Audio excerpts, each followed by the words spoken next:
up, lay it down just like Matt and Mari. Wrestling RHAPup's gonna make it sorry. Feeling like The Rock cause I'm driving in Ferraris. And we coming every week and it's feeling like a party. Moolah Ric Flair, showing out like Bianca Belair, Best podcast, flush it in the air, Roman Reigns and we win it, don't care, No cap. Throw 'em up, lay it down just like Matt and Mari. Wrestling RHAPup's gonna make it sorry. Feeling like The Rock cause I'm driving in Ferraris. And we coming every week and it's feeling like a party.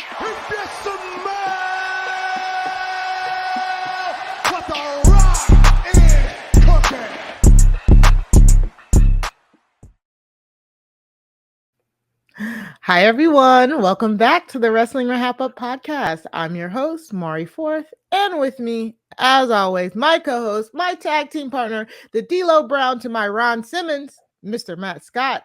Matt, how's it going? Good. You remembered to have a black tag team I did. The final week of Black For the History Month. final week. I totally forgot each week. So good job on that. And I'm good. I'm happy to be here. Happy to be black. Happy to be D-Lo Brown with like the neck. I don't know if everyone can hear my neck cracking right now, but like I'm trying to crack it for the listeners who can't see my D-Lo Brown impression there. But Mari, how's it going? It's going good. I mean, this has felt like a long week, not gonna lie. But in a good way, because now we're at the weekend. We're back here. We're back at the weekend. We're actually a week away from the Elimination Chamber. It feels like longer than that, but Matt, how did you feel about the Elimination Chamber, like overall? I had a lot of fun watching, and if you are watching the YouTube version, you could see this beautiful image of the Elimination Chamber set on our YouTube. Check it out. There'll be lots of other photos. This was the one show that I was like the most into from out of the Saudi shows. Maybe one because they had so many women's matches on the card. Oh, that's true. But also, and you know, as a spoiler, I mentioned this beforehand, but like they were wearing their ring gear. Yeah. I've talked about this like multiple times, how I always fall out of it when I'm like, why are they wearing t-shirts to the ring? It's just weird for wrestlers. It's not a street fight, you know? And so like, I don't know. I really enjoyed seeing some of the ring gear, and I'm pulling up the images, but like Dewdrop and all of the women had basically custom ring gear that was made for the Saudi shows because unfortunately they had to cover up their bodies even more, which is a whole other conversation that we've had many times on this podcast. But I liked that they didn't lose individuality, and it was cool that they all kind of had the thing going on. Rhea Ripley looked like a dominatrix. As she did might Sonya need to Deville, keep actually. I mean, she keep the there's a lot I could say there, but I'm just saying she could wear that in the ring, she could wear that after she could wear that whenever she wants. This was awesome because I was like, because we had talked about it on the last show. We're like, I think you even said something to the effect of like, sometimes the bigger shirts, you said take you out of it. So when they all started like walking to the ring, I was like, oh my gosh, I was like, they don't have to wear the shirts. I mean, it's something, it might be like small, but I think it's actually a very like big, like progressively, because I mean, we went from Alexa, I know this was in a different country, but like Alexa and Sasha wrestling like in their like full gears with the really big baggy shirts on to make sure like they couldn't even show like the female figure. To now at least them being able to wear one-piece bodysuits where you can see all of their figure for some of them. They tricked them. They were like, oh yeah, they'll be fully covered, don't worry. No, actually it's funny though, because I'm just trying to wrap my head around those conversations where they're like, okay, we're not gonna have them wear shirts, they're gonna be fully covered. And I just see like the government officials being like, okay, it's all good, like we're on board. And then they see them come out and they're like, oh, what? But no, they all looked amazing. They did. But I love Liv Morgan's outfit was actually inspired by the Britney Spears "Oops, I Did It Again" video, which was great. That's the video. The fashion, I'm telling you. Yeah, Oops, I Did Again. Rhea, we talked about her all black, and then Bianca. I'm assuming, but I'm pretty sure I know this for a fact. She made her whole entire like the really shiny purple bodysuit. I mean, they really looked so good. It was amazing. I did like that part of Elimination Chamber. Also, the Becky and Lita. Oh, yep, there it is. There's if you're watching us on YouTube, Bianca has her bodysuit on. It's so great, and we'll talk more about the outcome of those matches, but we just wanted to touch on a little bit of the stuff that we liked after a week after it. Yeah. And I did actually like the Ronda and Naomi match versus Charlotte and Sonya. I like the whole one arm behind the back thing though was kind of like it I couldn't take it seriously. I couldn't take that match seriously like that, but I still thought it was a good look for all of the girls involved. So you know what? On that note, we're not going to talk about it a lot. I didn't love it. Ronda Rousey is not at the level where she could have one arm tied behind her back without it looking awkward, especially after just returning. So that's that. But I mean, she was using that arm a little bit. Yeah, but also, yeah, like it was just awkward looking, and like it kind of looked like, and I only watched it the one time, but it did just kind of look like they had to, like the timing was a little bit off. I'm thinking of things with Sonya. Yeah, her and Sonya. So whatever. I mean, it is what it is. But you were mentioning the Lita Becky match. What do you think of that match? I thought it was good. I thought it was way better than a lot of us anticipated, to be quite honest. I mean, like I just get nervous. I get nervous every time. Yeah. This is the thing. I mean, we haven't said this explicitly, but like Lita, I mean, she's almost 50.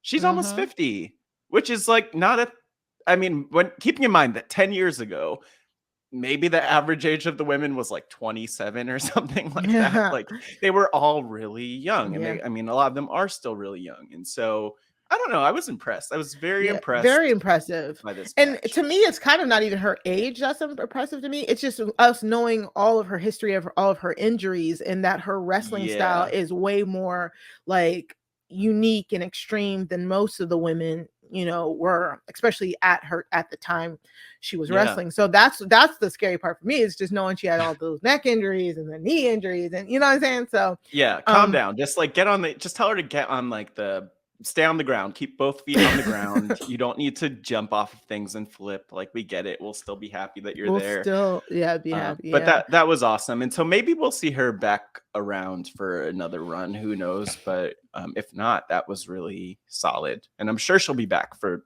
Rumbles and all the other random stuff. Yeah, exactly. And Becky Lynch. Oh, sorry, Becky Lynch. Yeah, she just had to mention her. And we'll talk a lot about her today. So a little bit more news around the WWE.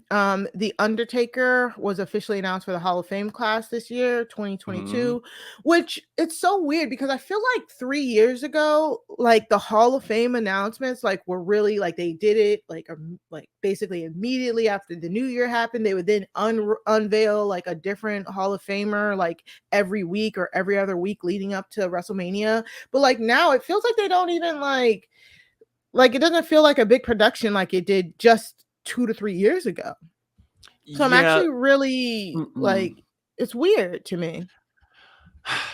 I don't know what they're thinking, Mari. I want to wrap my head around it. The Undertaker obviously is a big deal in the world of wrestling. We get that. But they could have stressed this more, the Hall of Fame class more. It was also kind of a strange week where he was announced this week, and we also just had the news of Cody Rhodes leaving AEW recently, and everyone's still talking about that. And then there's also news of Stone Cold Steve Austin possibly returning to the ring, which we talked about. So I just this kind of gets lost in the shuffle. Yes, plus, like, who cares? I thought, didn't we probably already thought he was a Hall of Famer. Yeah, that too. Yeah, because they showed a really long package for him at the Saudi Arabia show. At this point, if it wasn't the women, if it wasn't the women, I wasn't paying attention. I'm like, why do they just keep bringing up the Undertakers? Because they love the Undertaker over there.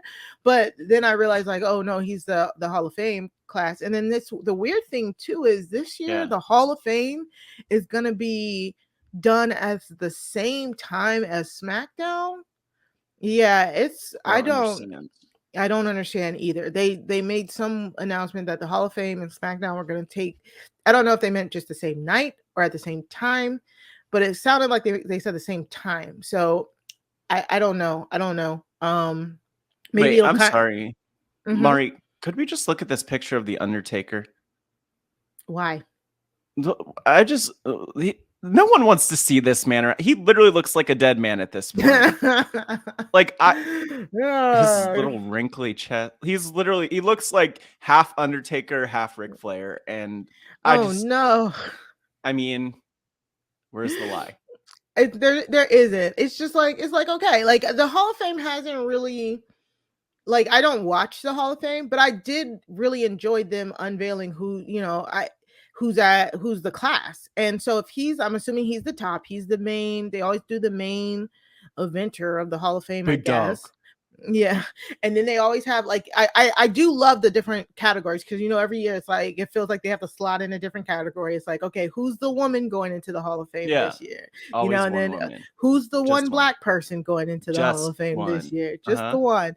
Are there any tag teams going in? It might be a black tag team, and then they exactly. Rumor is they wanted to put in Jeff and Matt Hart. Oh no, they wanted to put in Jeff Hardy, but not Matt Hardy or something like that. Yeah, something like that. And then yet, that's not a black tag team, so they wouldn't have checked that box. And then they normally have like a celebrity too, and then the Warrior Award winner. So I mean, I usually I enjoy the unveiling more than I don't even watch the show. So we'll see if we get any more announcements from here, or maybe I don't know, maybe we missed them, but we're okay with that. Exactly. Corey and Carmella, they're getting a show. Like it was announced, like they had a trailer for it. Yeah, well, good for them. Whatever. Good for them. Yay, good for them.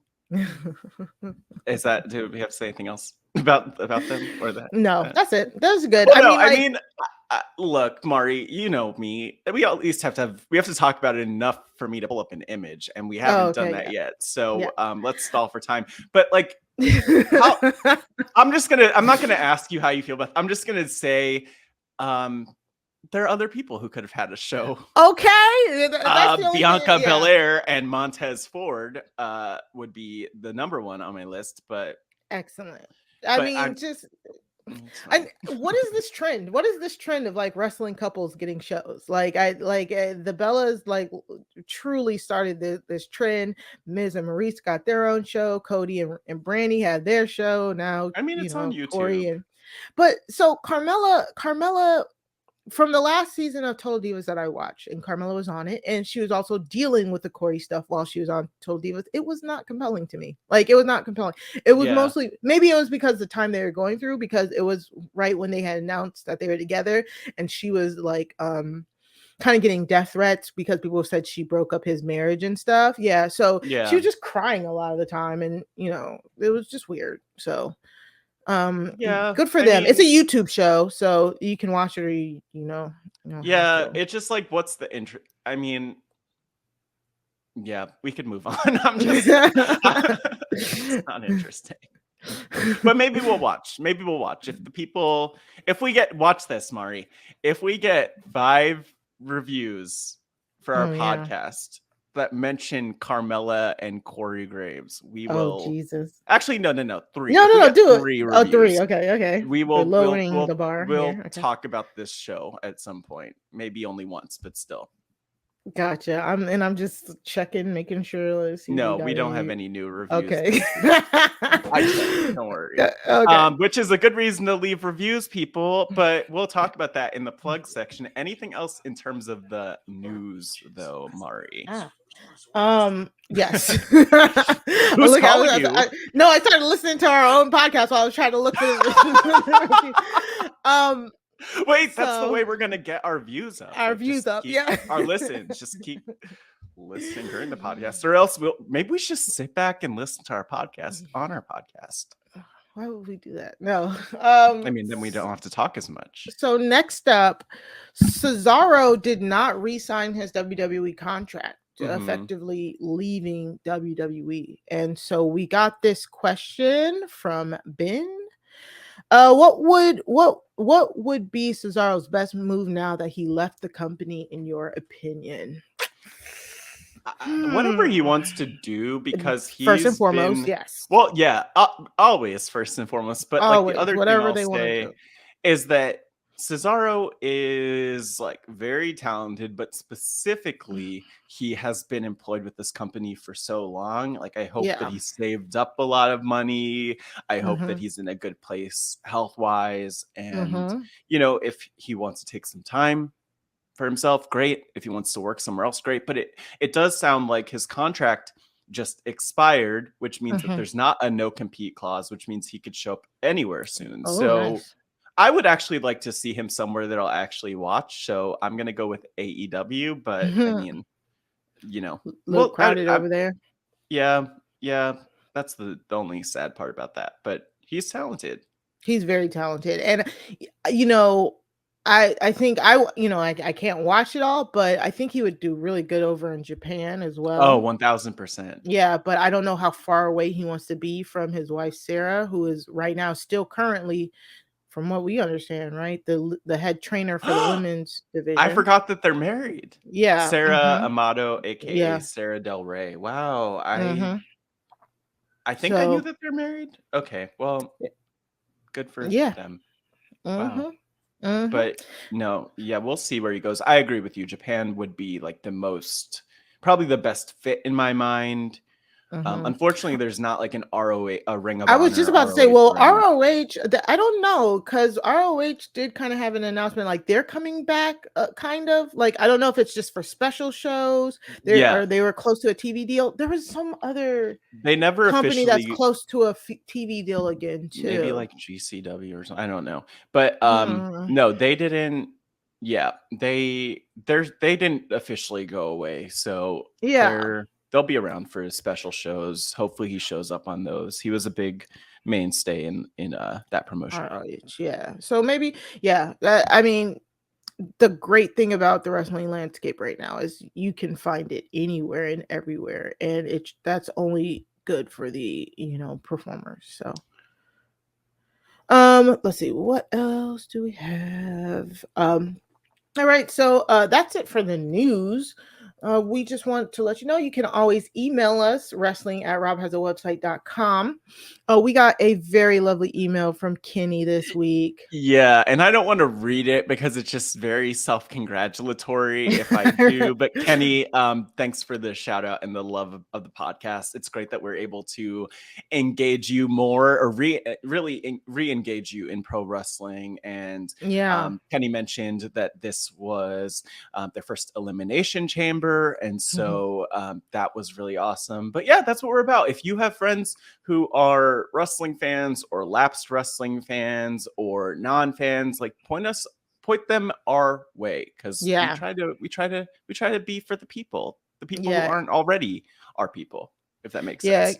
Kenny, your email like really brightened up our day, like when we first saw it, because we loved it. We talked about last week after losing Dak. Yeah. Like there's so many people out here in the community, and we just want to be able to talk to you guys more, you know what I'm saying? And not just on a, like an ego boosting way. It's just like, we know you're out there. We love interacting with everybody. And that's like, I don't want to talk for Matt, but it's just one of those things. Like, I really wish I got to talk to Dak more, before he passed. So that's why we did that reach out last week. We just really want to hear from you guys, just to see how y'all are doing and to engage, because this is a wonderful community and we are both so glad to be a part of it. And we just want to, we want to engage. So yeah. And like, and so, I mean, not to callously lead into our plugs, but one thing I'll say, actually, one thing I'll mention, we talked about the email, and I know Mari normally like plugs all the things, but I'll just mention the email, wrestling@RHAPhasAwebsite.com as a place to reach us. And we love to get your emails, and I'll probably reply once you email. But the other place that I just want to plug before getting into our other plugs is Job Has a Squadcast, the Facebook group where we always get questions from our listeners and from the community. And if you are someone who's a listener and you want to interact with other wrestling fans, hit us up, like DM us, tweet us, email us asking to be part of the group, and we could get you hooked up there, because it's always good to be in company with other wrestling fans in this RHAP world. Yes.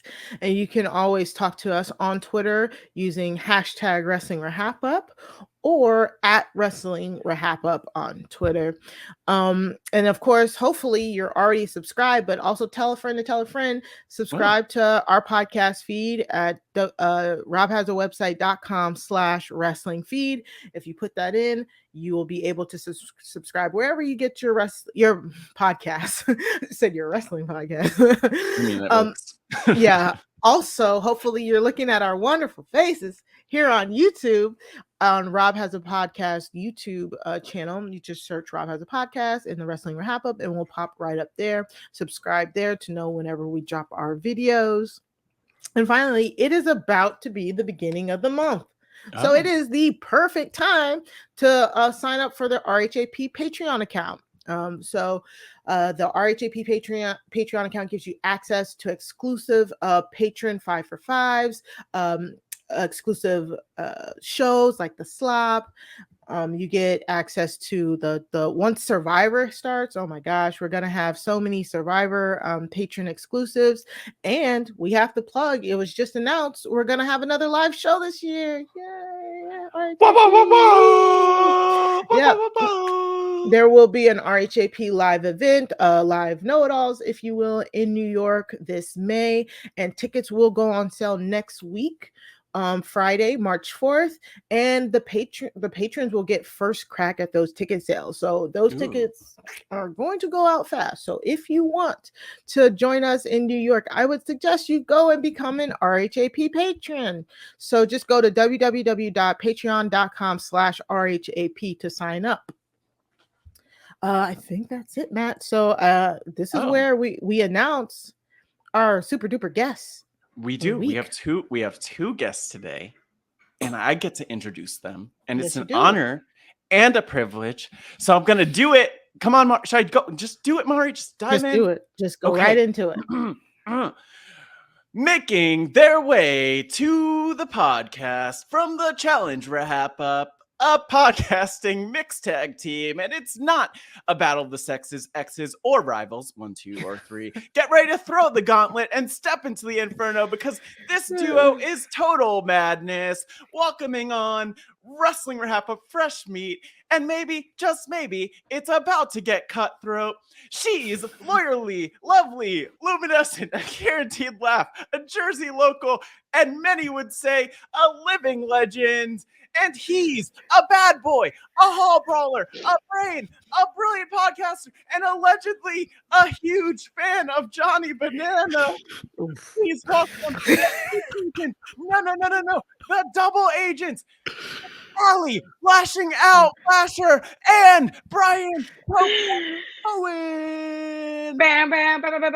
Oh, wow. Party horns. I am carrying you around with me everywhere I go in life. And every time I walk into a room, that is what is going to be said. Thank you, because I'm about to pass out. Yeah, he was about to pass out. He's definitely about to pass out. That was a good one, Matt. That was really good. Hey, guys. Thank you for being here. I'm so excited. I wish I had like a steel chair and I could just bash Brian with it. No, don't put me in the concussion protocol. I don't want to lose my time. Yes, talk about an intro. Oh my gosh, thank you so much, Matt. So we have the great Allie Lasher and Brian Cohen from the RHAP Challenge RHAPup podcast. And I mean, again, two of those guests where we kept saying, we need Brian and Allie on the show. We need Brian and Allie on the show. I'm like, you're right. We need Brian and Allie on the show. Mm-hmm. and I kept forgetting to ask. Do you them. need a fun show? Though? You've literally been like, I'm sure there's On our documented list. We have a proof, like for a list, yes. year. You've been on Yes. at least one list for a year. And I Our watch just list. kept dropping the ball. I It guess was we my can fault. share. I don't want you to be on the list, but if this is a list, I'll take it. I'll take it if it's this list. Fair Yes. enough. So we'll start with Brian because Oh. Brian, can you explain to us what your wrestling background is? How much you used to watch wrestling? Do you currently watch wrestling? Tell us what you're doing. So growing up, I was a huge wrestling fan. I started probably watching when I was like 6 or 7 years old, and I would watch every single week, every single pay-per-view until I was like 13 or 14. I would say, and then it kind of started to fall off. So like I watched the rise of SmackDown. I was there for the Attitude Era. I watched all those guys. And then since then I would kind of pop in and out if I kind of would catch something that like intrigued me, because I try to follow a couple of like wrestling people on Twitter. Besides you guys, of course, like, as well, just to try to keep up with what's going on. So if I see like clips or pop up, I'm like, oh, that's interesting. I'll pop back on. Like I remember when The Rock first came back, like in 2012 or 2013, that got me back into it for a while. And then I would, every time there's an event here, I would maybe try to go. So right now, I would say I'm not in my watching phase. But I did watch Royal Rumble, which was fun to kind of get back into. But so anytime there's anything interesting, I try to hop back in. Yeah, I mean, and just to follow up to that, Brian, like you mentioned, like, so you're well, you and Allie are both in the New York area. Like, is there like a highlight from your wrestling fandom in the New York area? Because I grew up in North Jersey, so I went to Madison Square Garden and the other arenas around there. But like, any highlights with that in mind as we talk about New York and this upcoming live show? Yeah, I mean, I went to wrestlemania when it was at MetLife. That was when The Rock came back. I think it was him versus Cena. I think it was like CM Punk versus Undertaker. And that was a really cool thing. It was very cold. It's happy to be very cold, unfortunately. But that was a very fun experience to go there. And some of the Raws have been really great. But like for me, like the best time was growing up as a kid. Like all that stuff. I still, anytime I get back in wrestling, I find myself going down a YouTube rabbit hole and just watching old clips and highlights and stuff like that. So that's what I did like during Royal Rumble when I was bored. I was like, oh, I'm just going to watch all the like 2000 highlights of matches and promos and stuff. So that to me has always been like my highlights. Anytime you get a Rock, Austin promo, Triple H stuff, that stuff always gets me going. Yep, the golden age of wrestling. So Allie, how about you? What is your exposure to wrestling? I'm just dead because all I've been able to think about is Paper Plain View Sue. Like there's something more there, but since you said pay-per-view. No, so my brother and I watched like 100 years ago, and then we would more like do our own. So I was like a big fan of The Big Show as a small child. I don't know why, but and so and we would do our own like wrestling things. Like my brother, he's gonna be mad that I said this and I'll add him, but he would be like Robert, Laser, Lasher, and then his signature move was he'd like wrap himself in a blanket and it would be the worm and he would just like fall. It wasn't great, but it was fun. My entrance music was obviously Bad to the Bone, sung by me. But then like kind of nothing, right? I'm here very scared. You guys wanted to do this and I love all of you on this call. So I wasn't going to say no, but I am out of my depth. I will say though, in watching the clips, the extremely well curated clips that you guys sent over, like what this has my number, like the fashion, the drama, the shooting, the athleticism. Like I don't really, if you're a reality TV fan, like I don't understand why you wouldn't be into this. And I think my life just ended because like I'm gonna be like super into this now, and like there goes whatever social life I did have. Yes, welcome to the dark side. Welcome to the dark side. Allie, before we dive in, we're gonna get into the details. I need to ask you an important question. What's harder? Watching wrestling or watching the challenge? Oh my God. Well, thank you, Julie Chen Moonves, for the question. No, well, that's another thing I was thinking of, Brian. Like, there's a lot of challenge overlap, like, especially with people like Edge being there. Like, these returning people show up. There are long-standing feuds. Like, you have to really know the history. I mean, I didn't really know the history, and so I was Googling history. I was like, okay, how did my Jewish king MJF become like an enemy of CM Punk, who was his childhood hero, and then I'm googling like, well, when did CM Punk leave the WWE, and like what, like you have to kind of know it. And I feel like new viewers to the challenge also do that all the time. We get, I'm gonna start tweeting at you guys like, what's the history here? Like, why is this an issue? And then hopefully you'll respond and let me know. Not to mention, of course, the Miz, getting his start from the challenge and then going to WWE. So like there was a WWE person just recently that did the show. But I think he quit. I can't find his name, but there was someone who just recently came over. He quit. I think he had like mental problems. He was like, I don't know, I don't like this. Oh, Leo Rush. Leo Rush. Yeah, Leo Rush. Yes. Yeah. So there's a lot of Imagine me remembering that. Now that you said it, 100%. Yep. Love that guy. Yeah. Because Leo Rush. I was happy to see him on the challenge, and I was actually happy when he left, because he is one of those wrestlers, black men especially, who has often talked about his struggles with his mental health and raising his family and how his family meant everything to him. And his mental health was one of the reasons he kind of left WWE as well. So I was happy that he's so open about that, so that hopefully more people will be open about it. But it was the same thing in WWE. Like, and I'm pretty sure it's what happened in the challenge house. Like, they would try and haze him, and he's like, I'm not about to let you haze me. Like, I know my self-worth, so I'm not about to let you haze me. And if I don't like the situation, I can walk. And some people don't like that mentality, but if it's not, if there's a workplace or an environment that is like making you ill mentally, emotionally, whatever, removing yourself from that situation is literally the best thing you can do. You know what I'm saying? One of the best things you can do. Yes, welcome to Mari's TED Talk. Yes, exactly. Mental health off so the topics I love for Leo today. Rush. Yeah. Yeah, no. Exactly. He's great. And just as a side note, I went to pull up some pictures of him on Google. There's a lot. He has a lot going on, is all I'm saying. Oh. There's OnlyFans involved. We'll ask Bryce to it cover might be. that. Get that back. Yeah. I don't think I can show that on YouTube. But there we go. Can I ask an overarching question that's please? Like not you could ask going to be helpful to anything you want. me. So, because like Leo's kind of like a smaller guy, and that's one thing. Yeah. So my brother, I mentioned this before we came on, but my brother is a big MMA fan. So I've definitely seen more MMA in more recent years than WWE. But like, obviously that's like that goes by weight class. Like a lot of these clips, size does not seem to matter in the WWE. But then I heard them talking about being like the heavyweight championship. So I mean, I don't know if we want to go clip by clip, but like I was kind of surprised that the size matchups aren't as big of a thing, or don't seem to be as big of a thing. Well, I think maybe the comparison I would give here is thinking of superheroes. And, like growing up, I think I kind of went from loving superheroes like the X-Men and Power Rangers to like loving pro wrestling. And the way I make sense of it is that different people just have different superpowers, right? Like Leo Rush is super fast, agile, could flip all over the place. He could duck, dive, dip, dive, and dodge, like all of that.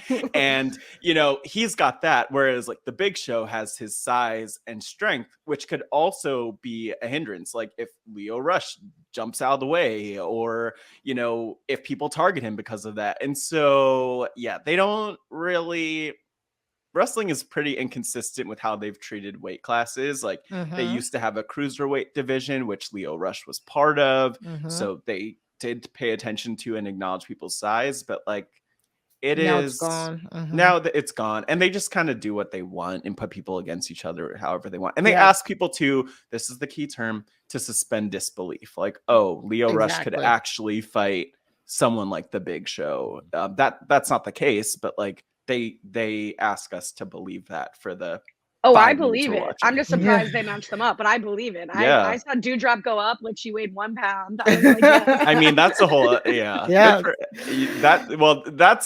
is the real, some of the more real, where you're like, oh well, I guess I probably couldn't, like I can't lift anyone, let alone like Bianca or Dewdrop for that matter. And so it does, we do get to see the impressive like actual strength and talent that people have sometimes, and that's I think that was a great analogy there, Matt. It truly is about superheroes and like good guy, bad guy dynamics. Because not to compliment myself.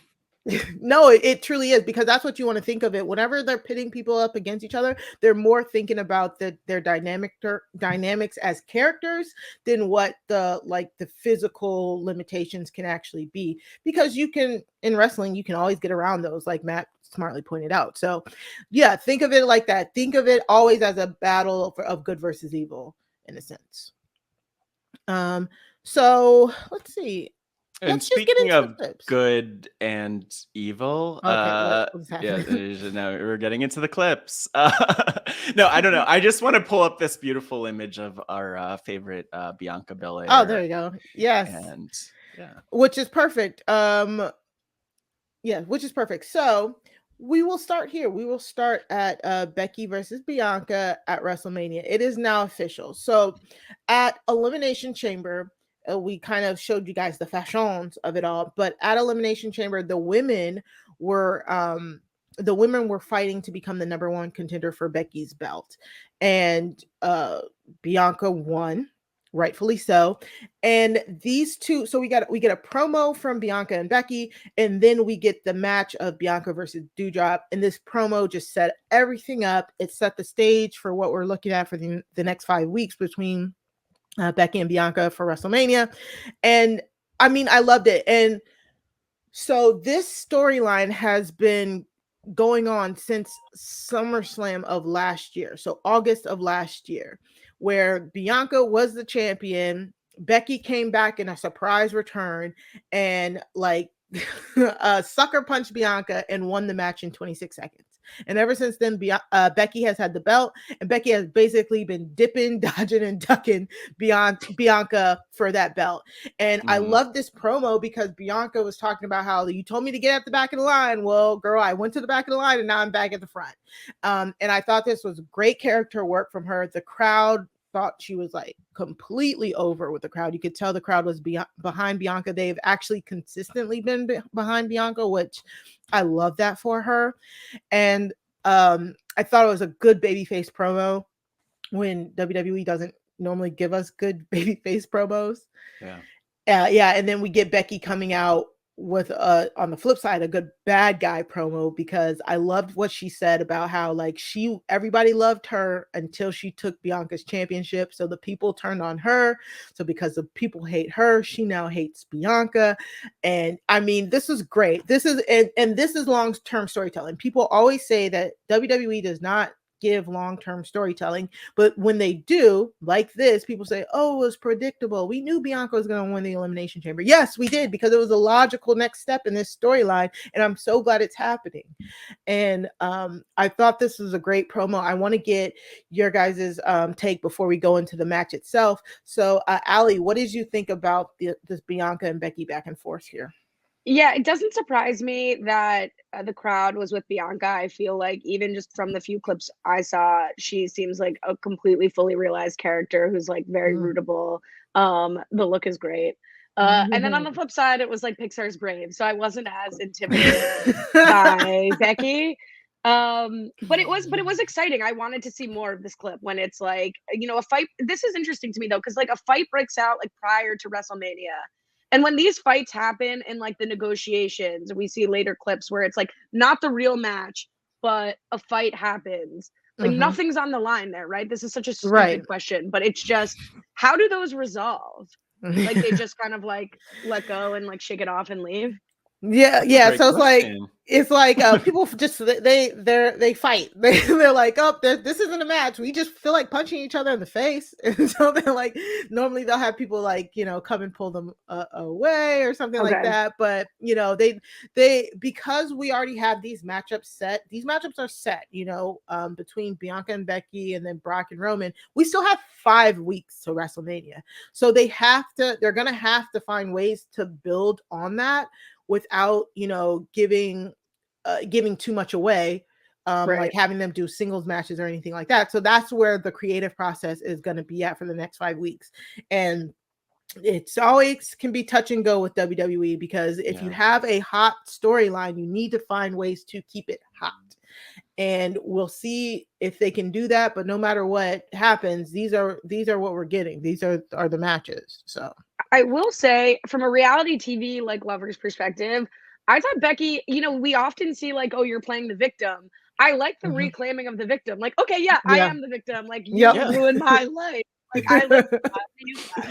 Yeah, it's the best. I've always felt the best WWE storylines and promos or when it's like baked in reality. So her being like, I was the face, but now they like you, so that makes me hate you and me hate the fans. And then it's like you turn on the fans and you start criticizing like whatever city you're in, you make fun of the sports team and you make fun of all that. Like that to me is always what it makes WWE so fun, entertaining, is when reality and the fans can impact people's, whether they're a face or a heel, whether they like them or don't like them, and it gets involved in the promos and the storytelling. So Becky dropping that, like, it's almost like what came first?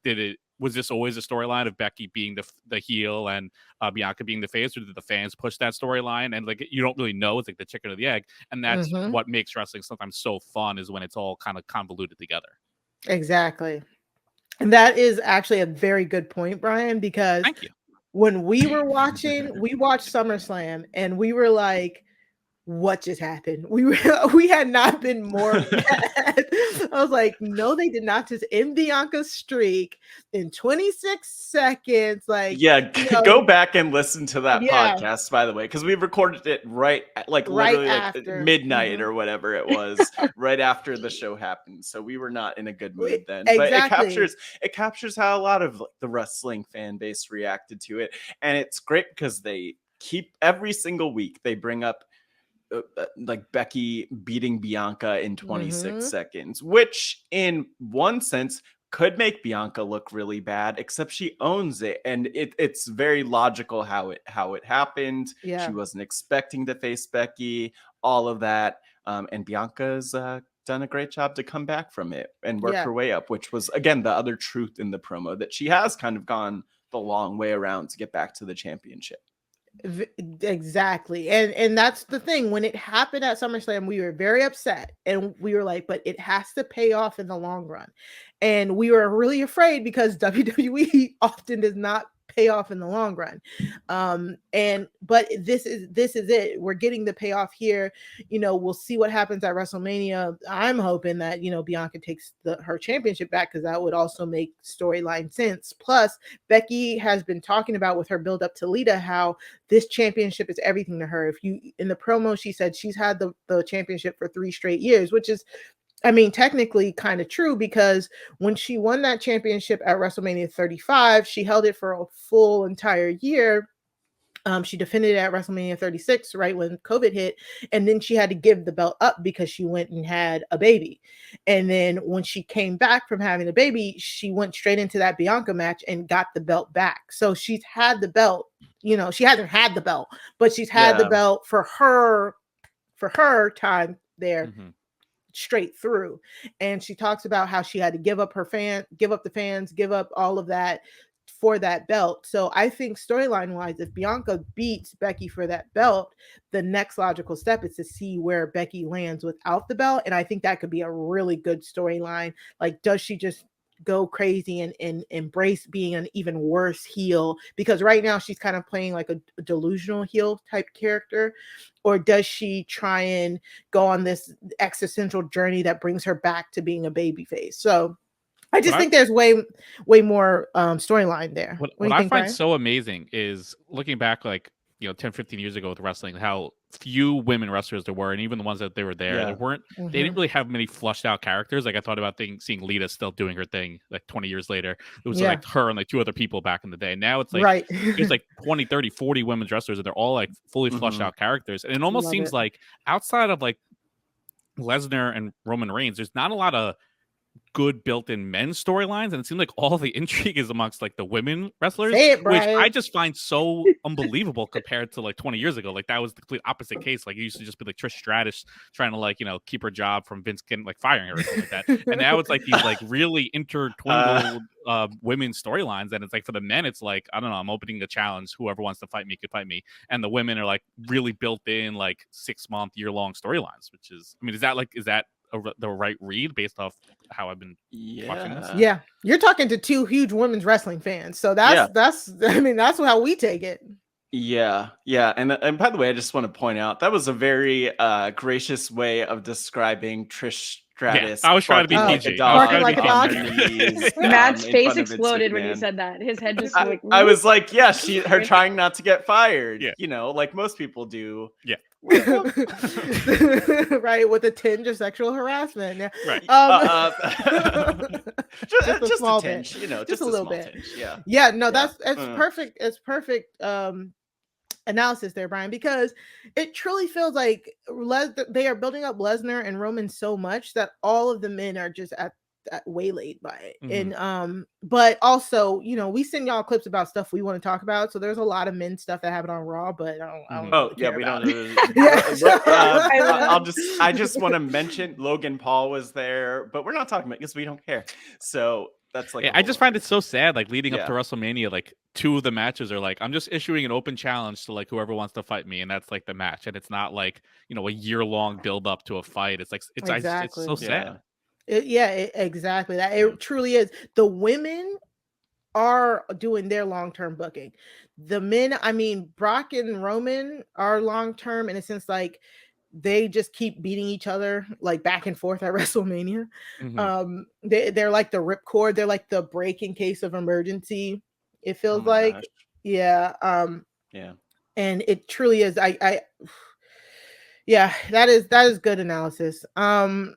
Any final thoughts on the promos before we get into the Doudrop Bianca match? Nope. Okay, so let's talk about the Doudrop and Bianca match. So Doudrop and Bianca have actually been like small feuding since like the end of last year, beginning of this year. They had 3 matches.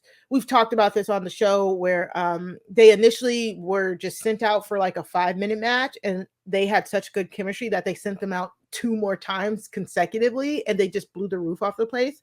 And so here we get Becky basically running from Bianca again, and we get Doudrop versus Bianca again. And even though we've seen this match so many times at this point, it's still so good. That crowd was sucked in, like, and it's a testament to I meant to say this a little bit earlier. It's a testament to Bianca's star power. I've said this so many times, like very few people go up against Becky Lynch and are actually cheered. Like Becky Lynch was one of the biggest things in women's wrestling right before she left and was pregnant. So when she came back, I honestly don't think, like Brian pointed out, that they were anticipating people hating her taking that title off of Bianca, because in their run-up last year, every time Becky faced anybody but Bianca, Becky was getting cheered. And Bianca is the only person who could elicit the boos that Becky wanted as a heel. So that really does speak to both of them. It speaks to Becky being good as a heel, but more importantly, you can't have a bad guy without a good guy that people want to root for. So I definitely want to commend both of them for being able to elicit the correct crowd response, because that's really hard to do in the WWE. But getting this Doudrop and Bianca match, I mean, it was like a Haas match. Ali, you were saying that the size differences. What did you think about this match? Yeah, this was like a really good example of like what a tremendously impressive like sport and display of athleticism this is. Like, it was really unbelievable to watch Bianca, you know, drop Doudrop. And I liked Becky was doing the commentary on this, right? Yes, Becky. I did love the intro. I'm Yeah. having an existential crisis because I should not be watching female pro wrestlers and being like, I could use that. Like, I really relate to that attitude. No, you should. But it's great. when they're like, it's great to have you, and she's like, it is great to have me. I was like living for that. So it makes sense hearing you talk about the flipping from the good guy to the bad guy with them, because as much as I was Team Bianca in the first promo, I like thought Becky was hilarious when she was doing the commentary. So I was like, okay, I could see how you would like flip flop on them.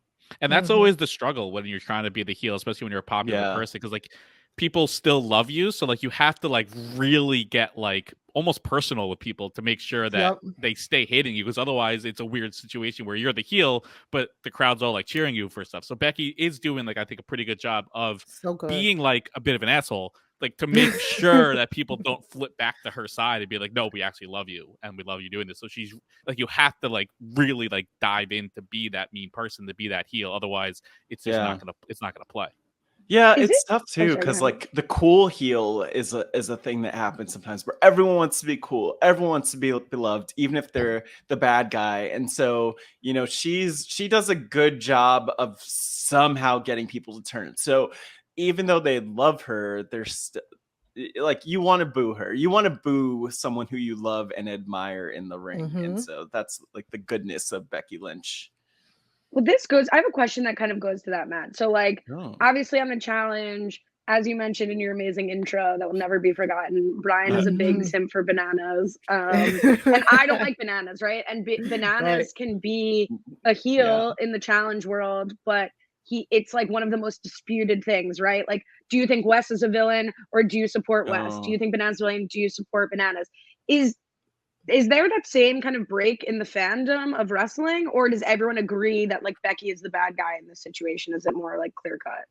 I think it's pretty clear cut that Becky is supposed to be like the heel, the bad guy, but wrestling fans are notoriously fickle too. And so like you could have moments where they present someone as like, especially when they try to present someone as like the hero or the good guy or the new star, you'll sometimes have fans turn on that person. And I don't have an example of that coming to mind right now. What I always remember is like WWE tried to build up Roman Reigns as like the face of the company for so long. Or even John Cena. And the fans like hated it. Like they would, anytime he would be talking at an event, like I remember even watching it, they would have to like turn down the audience sound because they'd be booing him, and would have to like fake pipe in cheering because the fans were like, no, we're not buying this. Like you're trying to make him the good guy, but we don't buy it. So like do better. We're gonna boo the hell out of this guy to make it super awkward. So like that's like, again, you have to like really balance that. Yeah, but also at the same time, it's just like I like the comparison to Bananas and Wes there too, where there are they're I don't know. I just wanted to talk about how I don't like Bananas and I still can't forgive Wes for everything he did to Casey back in the day, trashing her. Oh my! I didn't my steel chair. I think the difference here is I think I can't remember if you guys talk about it on the challenge podcast, but the difference is for WWE, we know that these are characters. Yeah. Even though most of the characters might be the actual artists in themselves turn up to 11, we know those are the characters. And if you're really deep into the wrestling as an audience, you kind of would know who they are as a person behind the character. Like if you follow their Instagrams, if you're like really into like a certain person, like Bianca, for instance, like her character is her, just bigger, but off stage, she's just kind of like, she's so awesome too. So like if with Becky, she is presenting heel, and she's presenting heel in a really good way to the point where you kind of respect her so much. This is where I'm at. I respect her so much that I'm booing her to let her know that she's doing a good job. But behind the scenes, I'm like liking all of her pictures of her and her daughter. Like, you know what I'm saying? So like we, as a wrestling fan, you should be able to separate the character from the person. And if you're giving enough respect to the person as the character, you will hopefully do what they're eliciting you to do, because that actually is the mark of a true like wrestler. Like I said, it's both of them working so well at being able to play the storyline that they're playing, that it will be ultimately give us the outcome that we want, and make you feel good about the feud. Now, when Brian was talking about the Roman Reigns stuff, Roman Reigns, like he said, was presented as a babyface for so many years, and then certain subsets of the fans just didn't want to buy him as a face. They felt like he was being pushed down their throats, so they would boo him. It didn't stop his push, but like it definitely like has a cloud hanging over a lot of the stuff that he did. So it's the fans. Like the fans are very fickle, like Matt said. It truly is. And it's just, are you willing to play your part in the storylines, or do you want to hijack the storylines as a fan? Do you want to just be like, nope, I don't want it, and you know, be like rude about it? Truly. Do any of them try to keep their persona up even on social media, like get into like Twitter Yeah. feuds with like whoever they're feuding with, or like on Instagram, or is it like when I'm on social media, I'm just me, and when I'm like on the show, I'm my character? I read that the Jewish King loves. Yes, I was about to say. Twitter. Your hero, Okay, yeah. your hero MJF. He likes to live the gimmick. Like he'll flick off little kids and stuff like that. That's Like He's giving you the full fantasy. Yeah. I'm Yeah. living. Yeah. I like that was like notable in a quick Google search. It was like Yep. he really mixes it up on Twitter. Yeah. Exactly. All right. So I think we all, this was such a highlight of the week. And of course, all of the highlights of the week, all the clips can be found in our handy dandy playlist, either in your show notes or your podcast subscriptions. Let's move on because we have so much to talk about. We got some more WrestleMania build, and Brian definitely kind of like alluded to this. We got Edge issuing an open challenge for anyone to face him at Mania. The promo itself was really good. I love how Edge went over kind of his history with WrestleMania and almost like his career highlights. When he talked about WrestleMania X7, I popped so huge because I mean, come on, that was the best WrestleMania ever, and that TLC match is so freaking legendary. But this open challenge years ago, 20 plus, yeah.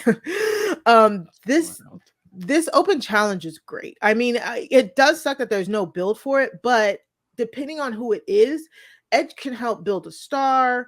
He can help, reintroduce somebody to the fans. It can go either way, and I'm actually looking forward to this. So Brian, did you not like this promo? No, I do. I just think it's like the type of thing that would be better, or would fit better at more of like an off-brand pay-per-view or premium live event. I guess we are gotcha. calling it. Premium, the fact that premium it's live like event. Yeah. WrestleMania, and it's like we're just good tossing point. this together is kind of sad. But his promo was great. Edge is one of the best that's like ever been on the mic, so he was great. Mm-hmm. But like his face, like I thought he was gonna pass out. Like he got so red when he was going through it. I thought like I had the contrast turned up on my computer. It was kind of scary. I mean, he was great, but other than he that, was serious. yeah, it was intense. But that was another moment where, like, when he started talking about his past moments, I was like, oh, let me just do a quick YouTube rabbit hole search and watch like all of his old highlights, and that kind of led me to that. But I mean, that's just great. So, is there any rumors like who he might be facing? Because I don't think they touched on it yet, right? I mean, no, not yet. They're Cody rumors. Cody Rhodes just left AEW. The rumors are he might be coming to WWE. We really don't know. Maybe that could be him. I don't know. What are you about to say, Matt? AJ Styles is the big. Oh, is that the rumor? Yeah. Okay. All right. I'm feeling it. No, I'm with you, Brian, though. Like, it is kind of a lazy way to lead into WrestleMania to have even if we look at across the spectrum of things, like a Royal Rumble win where you get a shot at the championship, or an Elimination Chamber win where you get a shot at the championship, or like whatever. That's kind of a boring way to lead in. They used to do a lot more fun, like, ooh, you ran me over with a car. Yep. Like, so Rikishi. Now we're going to fight. Yeah, Ricky, like, so they used to motivate things a lot more, and they're just not the same fire. But, it's not. Maybe, I mean, that also might just be because they maybe they feel like they don't need to put in the same amount of effort as they did when more people thought that it was like quote unquote real, So I don't know. Yeah. AJ Styles is good. I mean, that'll be a serviceable match and all that. Wouldn't be my ministry, but okay, but it would be that is an undersell. That would be a serviceable match, is not a rave. I was like, it'll be a 5-star match, just not right like, out of 10. My 5-star match. Yeah, maybe like out of 10 for me. Yeah, maybe it's 5, but no, people will love it if it happens. Who cares? There's no passion. It's Give me passion. It's like you can definitely, I can see that. I can see why like AJ would want that. That's a great spot. AJ is actually very good. They're both like similar ages at this point, and AJ can carry a match. So, and then Edge has been no slouch since he's been back. So I can definitely see that being a good match. Very serviceable. It's interesting that you mentioned this, Mari, that Edge fighting Edge at WrestleMania could make someone a star, like could enhance somebody's career. And Edge says that at the end of the program, like, if you fight me at WrestleMania, I'll make you a star, which I kind of loved that part of it, where it's like, yes, there's no long-term drama, which I live for in life and in wrestling apparently, but it is like sort of not breaking the fourth wall, but it's a little meta that he's like, if you fight me, we won't hate each other, but I will make your career. Like, and that's like pretty fascinating stuff to think about. That it's not even just about like these feuds and these long-term rivalries, but it's about like advancing like brightening your star.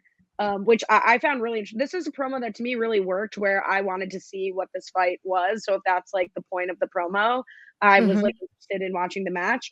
I know I'm using all the wrong terminology, and I apologize. No, you're good. Oh no, you're great.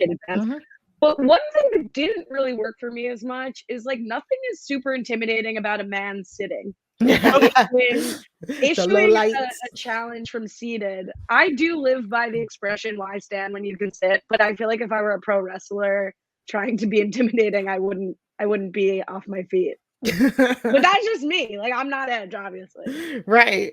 I think it's just more intimidating because we know Edge's backstory of like the concerto, and he's just trying to be really intense here. He likes chairs a lot. He likes sitting in chairs, likes hitting people with chairs. Without the history, I still stand by that. Like, taking a relaxed pose in the ring is like not it. I'm sorry. I mean, maybe just the type of chair. Like, I think a stool would be better to sit on. Not a stool. Stools are the worst. Well, no, because then you're like a little closer to standing on your feet. Like, not even a chair. I think standing is more comfortable than sitting on a stool. Around? Well, yeah, but like, swivel chair would be nice. And was like, whoever wants to face me, swivel again. Yeah, and then the camera could like spin around the ring and follow. I like that. Look at that. That's why Brian and I don't do video, because it's like too much of a prop where I'm like, I'm in the frame, I'm bouncing around. It's getting dizzy over here. Yeah, they should have like the open challenge stool or a throne that it comes out anytime you see it on the ring. It's all right. Who's issuing the open challenge now?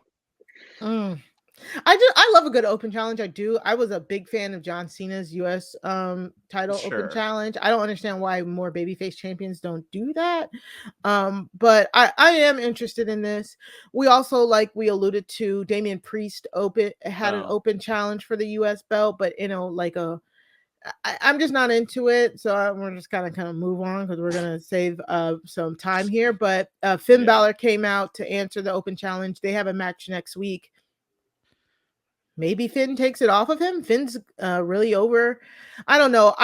If you're not going to give me a proper build for like a mid-card title, like a US belt or an Intercontinental Championship belt, like this close to WrestleMania, I'd much rather you just do a ladder match. You put it at the top of a ladder and then have like 4 or 5 guys go after it. Just throw in the rest of the people and do that. I've been a fan of that. I know some people didn't like the whole ladder match at WrestleMania just to get people on the card, but I would much rather you do that than try to force a feud out of nowhere at week 5, So maybe that's just me. Yeah, I mean, I think it's also kind of at a point where, like, whatever they do, people will not that they'll be annoyed, but we're so close to WrestleMania that it's kind of annoying that they could have the best story and start it now, and people would be frustrated. Like, I would be frustrated by that. So, I don't know. They're doing what they're doing. I don't think that they care. Like, Mari, we were talking about Survivor Series. We were at Survivor Series in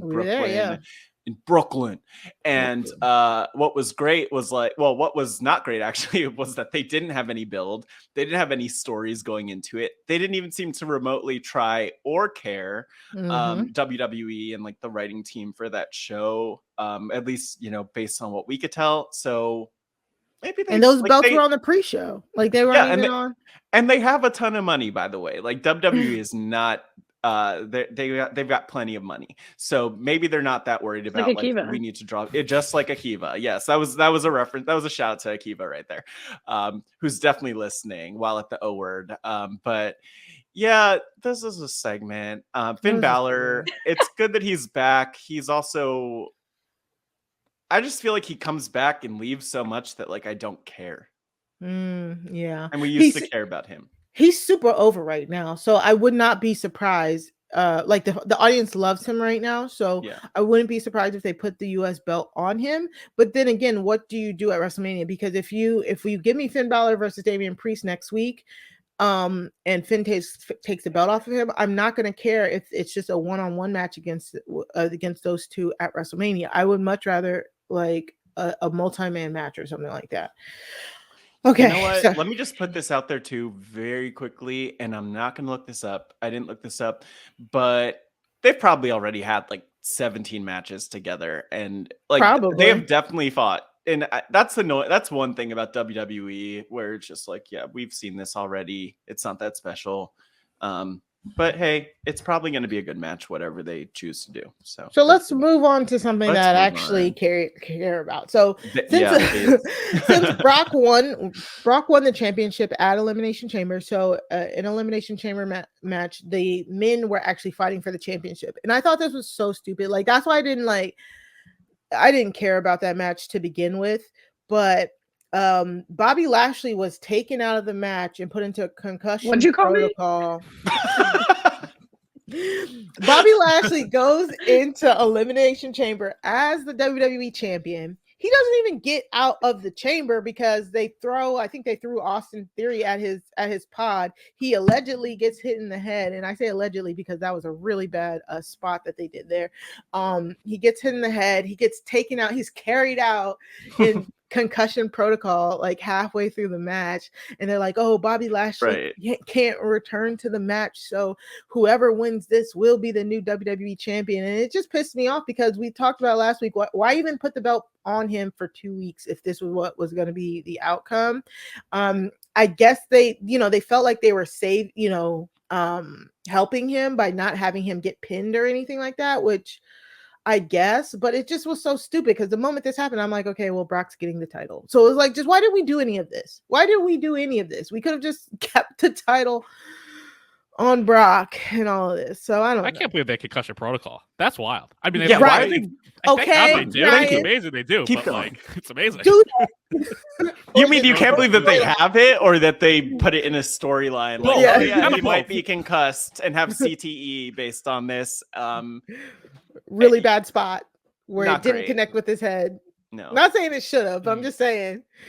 Again, it's another analogy to the challenge. Like, how inconsistent is challenge medical, Brian? Like, we're constantly you can't return because you're stubbed your toe, but like you just like got your arm ripped out of your socket and you can continue. Like, it's this is just the challenge, but it's in and I think just like the challenge is like they decide whatever is best for the storyline. Like, okay, well, we need this guy to fight, so you can have your arm chopped off, but you're gonna finish this match. Oh, we don't care about you. Your eye got poked. You're out of the show. Mari, have we heard an update on how Bobby Lashley is doing, like as of today? You know what? Do you want me to text my aunt and ask directly? Yeah, ask your aunt. No, I ask because I see this doctor with their hand on Bobby Lashley's abs, and I'm wondering, is similar to the challenge? Could Bobby be pregnant? Oh my god! Right, I still don't understand how women are getting on the challenge, performing the whole and not knowing they're pregnant. I'm not blaming it on the women. I'm blaming it on medical staff. I want pregnant women to be able to compete on the challenge. No, I'm blaming the medical staff because I don't understand how you can fly people out to different countries and not run a full health screen on them before they drop them from planes and stuff. Cancel Mari at Mari talks too much too, like the number 2. And also, I want pregnant women to be able to do pro wrestling. I want them to be able to do the challenge. I just want to be safer. At Mari, if you don't agree. Spoken like somebody who's never been pregnant. I could confirm. Like when you challenge medical is worse than what was it, the Chargers team doctors, just like whatever Mark, happens, we can't bring in sports to this podcast. So I have a question. So I've never really seen Brock Lesnar very often on the mic, and it seems super corny to me. Like, I've never bought him on the mic. That's why Paul Heyman's been with him like his entire career. But it seems like the fans are buying it. Like, are people buying him on his own in this role? Oh yeah, the people love him. They love the good guy cowboy Brock Lesnar run. They love him. They're eating it up. Brian, this is shocking to me because, again, as someone who just saw this one clip, right? Like, to me, the exec, the fat cat, was the one who was not believable on the mic. Oh my god! Don't you care about talking about Paul Heyman? He was like, Madison Square Garden. Heard of it? Wait, what are you saying right now? I'm sorry. Paul Heyman. I wrote this down because I was like, there's a roadblock, farm boy. I was not listening for him. Gosh, that's is this? funny. Am I getting canceled? This is a scorching hot burning building take right now. I've learned a lot of shit from watching these wrestling clips, so you don't want to come for me in my DMs. People, you guys can come for me, but the listeners don't. This is how we lose our show. Is this shocking? Don't send me. I told you I have no qualifications to be here, and I'm watching the clips you're sending me. I'll say, Paul, this wasn't his best work. I would say, No, probably this is not his 10 out of 10. But Paul Heyman Farm boy. is the way he can sell he could sell ice to an Eskimo. Is how good he is on the mic. So he is.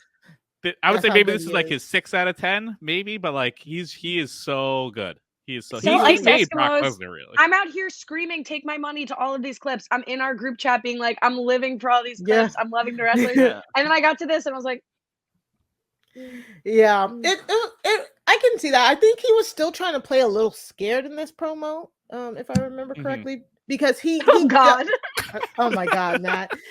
He double-crossed Brock to get back with Roman. So, like, the underlying tension to all of this contract signing and all of this is that, you know, Paul Heyman left. He's like the ex. He's like the Helen of Troy. They're like fighting over. Like it's like a love story underneath it all.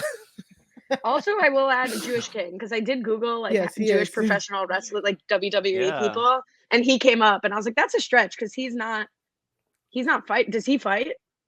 No, but he's been one of the greatest like managers for like what 3 decades? Yeah, maybe. And Allie, I have a question for you. How many contract signings has a client turned and tossed all the security guards out of the ring, and then right? Okay, that's a whole other thing though, because that was wild actually on SmackDown. Like what? You can't. Oh my gosh, throwing furniture. This is great. I like this segment because so after we get Paul Heyman was basically telling Brock like he's not going to make it to WWE with WrestleMania with the championship because since Paul Heyman is no longer his special counsel, he has to fight more, which is kind of funny because I love the thought of Brock. Like I said, Brock only fights like 8 times a year. And I like the thought process of it. Like, oh, that's because Paul Heyman has been like negotiating it's the fine print in the contract. It's the fine print Brock didn't read. Exactly. And now Paul's like, well, now you got to fight. And so we get to the contract signing on SmackDown. And I just love this whole segment just because Roman, I love Roman Reigns and just them signing the contract, all these security guys are here, and then Roman just gets up and says, all of this is mine. And he just starts, when he says the commentary team is his, and Pat McAfee was like it's like his propaganda team. Yeah, contract signings are always so extra. It's so fun. There's always like it's so preposterous that like they're even doing this to have a contract signing of a match. Like this is so ridiculous, but it's always so funny how it gets so like meta with that too. But the way, first of all, we have to look. This is my thing. Just because we're talking about contract signings, I just don't like the lack of legal legitimacy here in the contract signings. Like they're very, like that. You just sign a contract that you don't read. That's usually what happens half the time. And usually there's an assault involved, which to me seems like it's also problematic when signing contracts. Because then you have to, like, if Brock Lesnar is standing over you when you're about to sign a contract, you're under duress, and I don't think that contract should hold. And I also will say that the way that furniture was used here was really disrespectful to the furniture. Matt Scott Esquire. What took me out of it was his outfit. He showed up in jeans and a finance bro vest, which didn't really jive with the cowboy hat to me. But I was like, this guy's not going to tussle because he didn't come dressed to tussle. And then I was like, oh, okay. I guess like now we're fighting in a jeans and a vest now. But he's always dressed to tussle. He's always dressed to tussle. I just wish it was. I wish it was Patagonia. That's all. I just wish it was a Patagonia vest. Patagonia vest. Oh yeah, my he's going to Murray Hill after that. Yeah, exactly. Yeah, go. Oh no, I was just going I'm to say done. something inappropriate about finance bros and things that they like to do, but he could do finance bro things. And how I about the thought this- man bun on Lesnar? I feel like that's a new look too. That's it. Yeah, if he's not wearing his cowboy hat, I guess he has the man bun. But it was just as we thought it would be. It was gonna descend into chaos. Yeah. This will not be the greatest match of all time, even though they're hyping it up. Nothing's gonna might ever be the be. greatest match of all time. I don't think. My the one gripe I want to say before we move on, because we definitely want to get to everything we want to cover. I don't like that this is a title unification match. They said unification. Like, I do not like that. Like, the brands are split for a reason. A unification match, a title for title unification match is when the person who wins it, they get both. Not only do they get both titles, but they're saying unification as if those titles will then be like, it'll turn into one title. So Like, two our titles powers love each other combined. very much. They Yes. come Yeah. together. Okay, got it. Which is very not cool, because we have sort of, like because that kind of implies one title's killing the other person. So like, No, I thought that was like the title's giving birth to another title. But there's only, Yeah. but like that Like would be two- 2 becoming 3. Now it's 2 becoming 1. So we're kind of losing one in the mix. Yeah. Yeah, but like, When to become. Didn't think I was gonna sing the Spice Girls on the this. Spice Girls on here. yeah, one of them might just disappear. Basically, is Yeah. kind of how it works. Half Where's the Mari time. trying to just move it along? And I I'm am. out This is here like, me. And I'm just like, sure. Oh wait, this is. So Are we sorry. recording? I just feel like, I don't know. I just hate if there's a brand split means some people are relegated to Raw and some people are relegated to SmackDown. And because of that, they each have their own belts to fight for. And I've always liked the brand split. I think it gives people more opportunity. And if they merge these top belts, I truly think that's going to lessen the opportunities for people. And I don't like that they're going to merge the lineages too of the belts. Mari, Sucks. ye of little faith.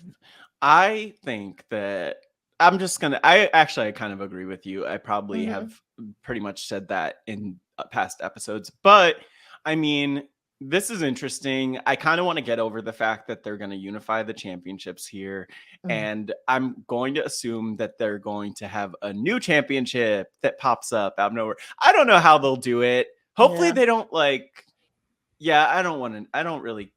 I don't want to think about it. This is where it's speculating about how things like might make very little sense is just a waste of energy. So some people are saying that what if it ends in like a DQ and they both get to keep their belts? That's what I was just that thinking. would make it the greatest match if it just ends in DQ. Yeah, that would be the great. Yeah, exactly. Hopefully no concussion protocols get in the way though. You see, Brian and I don't love it to be continued though. That feels like a TBC. Oh, which is not triggering. Oh God, nobody loves a challenge, especially in the challenge, right? But yeah, we'll see. We'll keep you guys updated on how this one turns out. We also got Ronda Rousey and Charlotte Flair. The only good thing about this segment that I like, they didn't even put in the clip that they put on the YouTube.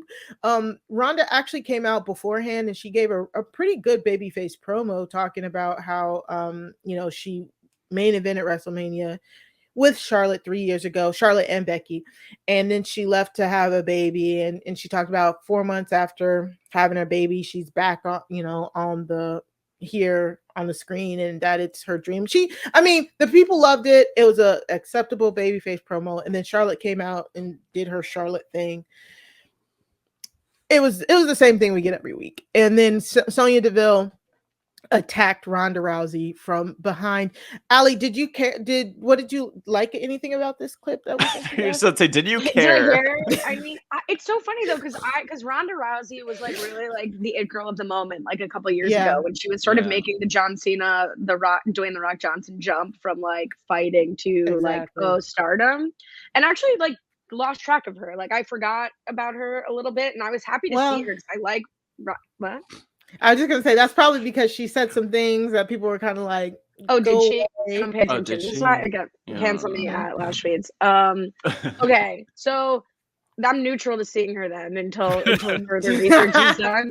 but yeah, no, I mean, there was one thing. There was like some slight like maternity shaming where they were like maternity leave shaming. They're like, the good news is you'll be able to go work on that second kid, and I was like, okay, like let's do a little better there, but. Yeah. Well, see, I like that because that's again where it goes on like you need to have those. I don't like that, but like I like it as like from the heel side of it. Like you need to get like those personal jabs where it's like okay, and then it's like kind of I like when the wrestling gets kind of fuzzy. It's like well, that's kind of like I don't know if she say that, but also like they're a heel, but so you can support it, but not really support it. So I like the personal stuff getting involved. I love shaming women. Brian shames women. The only person who supports women on this podcast is Matt, who wants to see them in the ring. I do. No, he said he wanted to see pregnant women in the ring. No, that's what I mean. No, I want.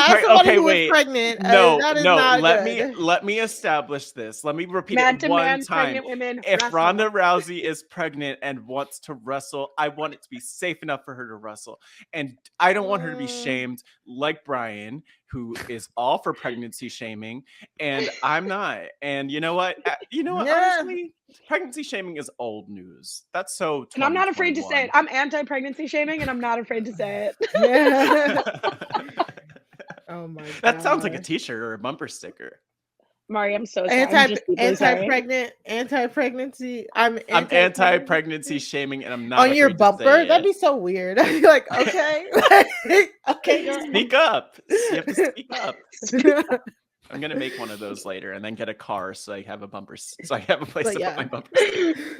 This also is technically long-term storytelling because it initially was supposed to be just Ronda and Charlotte at WrestleMania 35, and then Becky got so big that Becky was put in the match, and then Becky won that match at WrestleMania 35. The plan was always for us to just get Ronda versus Charlotte. So it'll I mean, yeah, but also. I mean, I don't care. Like, I'm just not excited about. I'm not excited at all. I don't. Yeah, I'm like, oh yeah, they've been doing it for a long. They've been building to it for a long time. Great. The way she sold the Sonya hitting her knee. So like the way she reacted to Sonya, like was it like hitting her knee? It was or what was the it? chop block to the knee. I was like, girl, you're gonna have to do some selling. Like you're gonna have to. I don't believe that this hurts you. These weird frowning is just not it. And if she surgically repaired 7 times, though, I mean 7. I wouldn't have known. I would. It looked like Sonya just kind of came up to her and hit her on the side. Like that's how she reacted. She's like, oh. Okay. Like, what? Okay, I don't know. I don't think there's gonna be like a good image of this or anything. But the thing that bothered me most about this is that right when Sonya walked in, so we saw her kind of like get in the ring and attack Ronda. There was like some kind of announcer there who just like straight up walked away. Oh really? I didn't. Yeah, like I don't know who this was. Who was like maybe is holding the mic for Ronda or something. But right when Sonya got in and attacked, he was like, "Oh, this is none of my business." It was Michael Cole. Oh wait, it was like, of course, it was Michael Cole. Michael Cole. I'm like, who? I'm trying to remember who was in the ring. Yeah, they didn't really show him. Yeah. Well, did you catch the sign that one of the fans was holding? No, what did it say? It said Toy Story 3 is filth. Ooh, wait, I don't know what? Toy Story 3 is getting some slander, but there was a sign like as I don't know, it was either Rousey or when Charlotte Flair was leaving. There was just a person holding a sign that said Toy Story 3 is filth. That is hilarious. Yeah. People are someone had to say it. Love that. What? No. Okay. No. I was kind of more. We're done. Wrestling signs were like the original Twitter. Like that's how you like got your statements out there. Which I'm like, how did anybody see anything at old wrestling shows? Like if you look at old wrestling shows, it was my god, it was horrible. Signs like everywhere. Like how did anybody see anything? It was great and it was horrible at the same time. And then you can't even be mad because you're like, well, I guess I don't mind seeing all the signs on TV. You can't see anything when you're in the arena, but whatever. It's cool. Yeah. I wish they had more signs because I'm even looking at like some of these pictures in the background and you see a few, but because some of them they get confiscated now. Like now WWE, since it's a PG product now, they confiscate some of them. But I was kind of more upset. Like no, they didn't. They're like, We don't care. They planted it. Hold this up.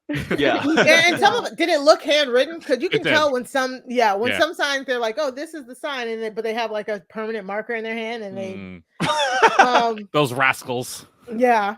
So after this match, Sonya Deville was approached by Adam Pearce, I think it was, and they were like, "Oh, you're authority figure, and you should not be hitting Ronda. So because of that, we are going to put you in a match with Ronda next week, and we're gonna like evaluate your authority."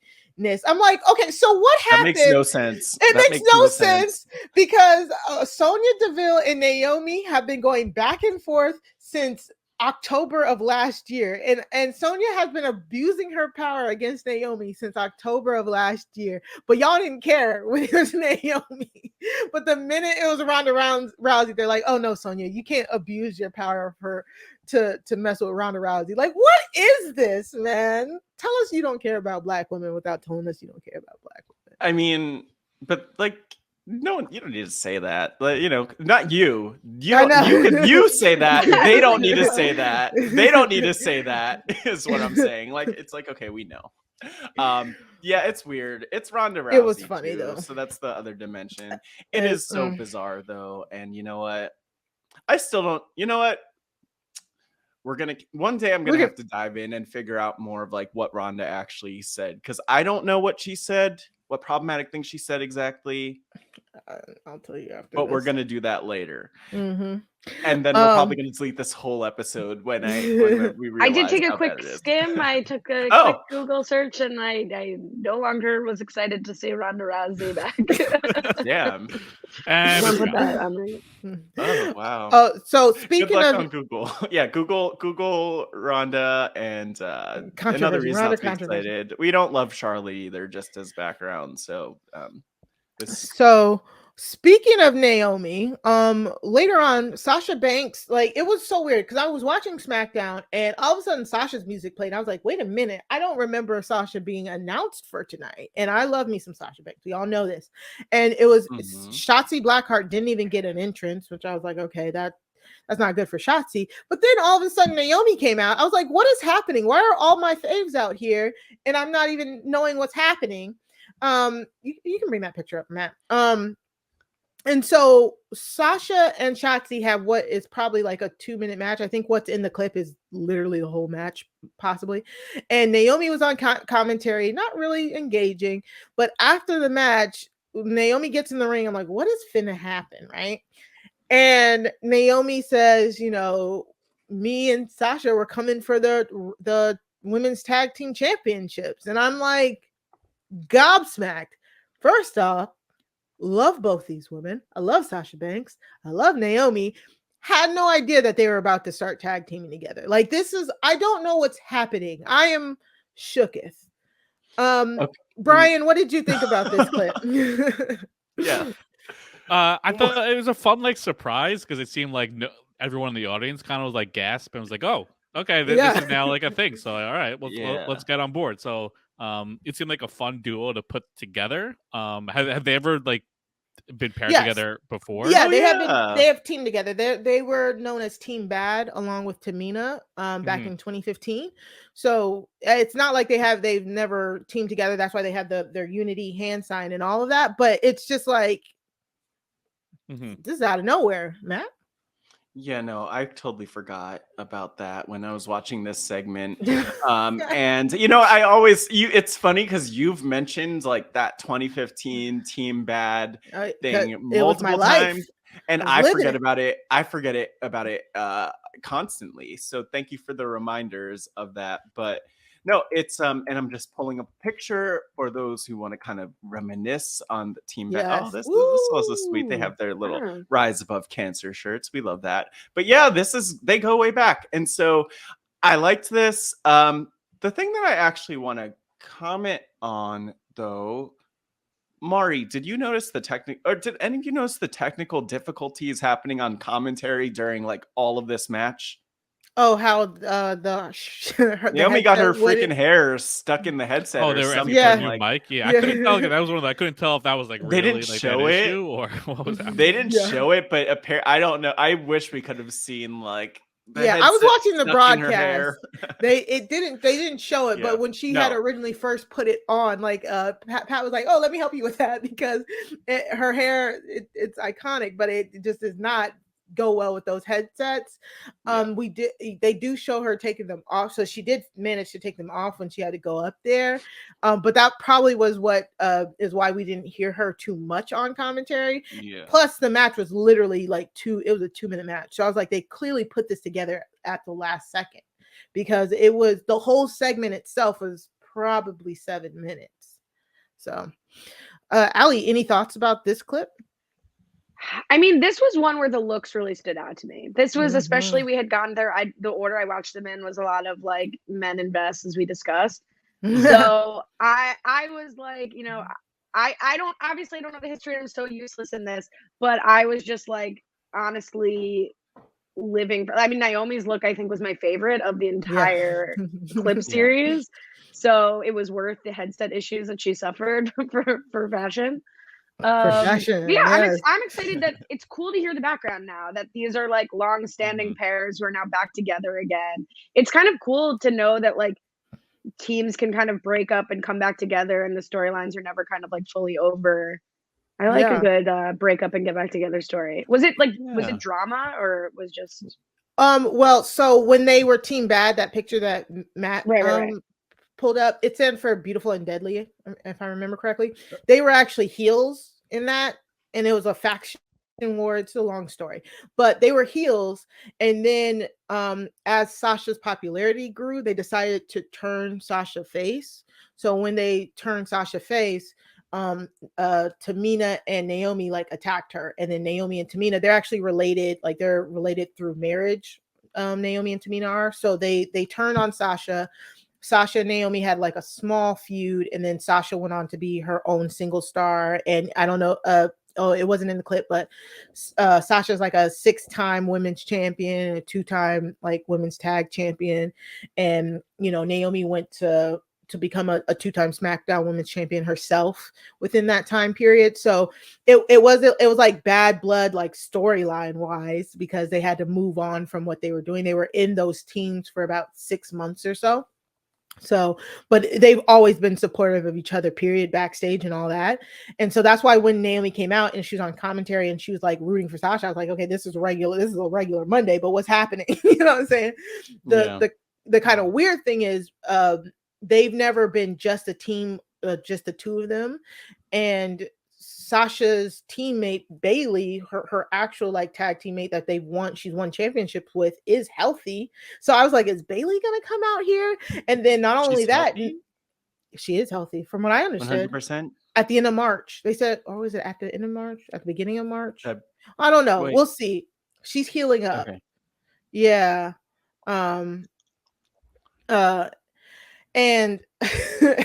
and so Naomi actually has a tag teammate too who showed up in the Women's Rumble. So I was like, so it's kind of weird. I was like, what's gonna happen here? Because I felt like they could have gotten back with their original tag teams instead of teaming together. But either way, I don't care, because I love the two of them. I love them together. I want to see, they need to figure out what they're doing with the women's tag team championships anyways. It's a lot. It was just a lot. It just was sprung on us. So I'm still trying to figure out what they're gonna do. But I'm happy. My faves are on TV. Like, I don't know. Together? Together? Thank you. Yeah. Oh my god. Yeah, so that's it. And we can. So how was it seeing Johnny Knoxville on WWE TV, Brian? It was fun. I know he came up. He made his appearance in the Royal Rumble, right? So it was fun. I guess that's not just a one-off thing. It's very funny when celebs, like, I guess celebs. He's a celeb. When celebs get in the mix and want to like get their moment of fun of like getting tossed around and suplex and kicked and punched and stuff like that. Does he have like is he going to be involved in like WrestleMania, or is he like, is this like a? We think he'll be involved in WrestleMania. But will he have a match is the question. Right. Hopefully not. Maybe he'll pop Yes. out and like screw over Sami Zayn's That's match what or I'm something. hoping. Or Yeah, maybe- I'm hoping. Do they have celebrity guest referees anymore? Could he be that? Maybe he Ooh, could that be would involved in be. that. Ooh, that'd be good. Or they could have like a corner person Yeah, a corner situation where person. it's like Mhm. maybe I don't know who Sammy would have with him, or maybe he wouldn't have anyone with him, but Johnny Knoxville could have a proxy. He who's could in pick there, somebody. Mhm. I don't know, like maybe I don't know Steve-O either. could wrestle. I don't know. No.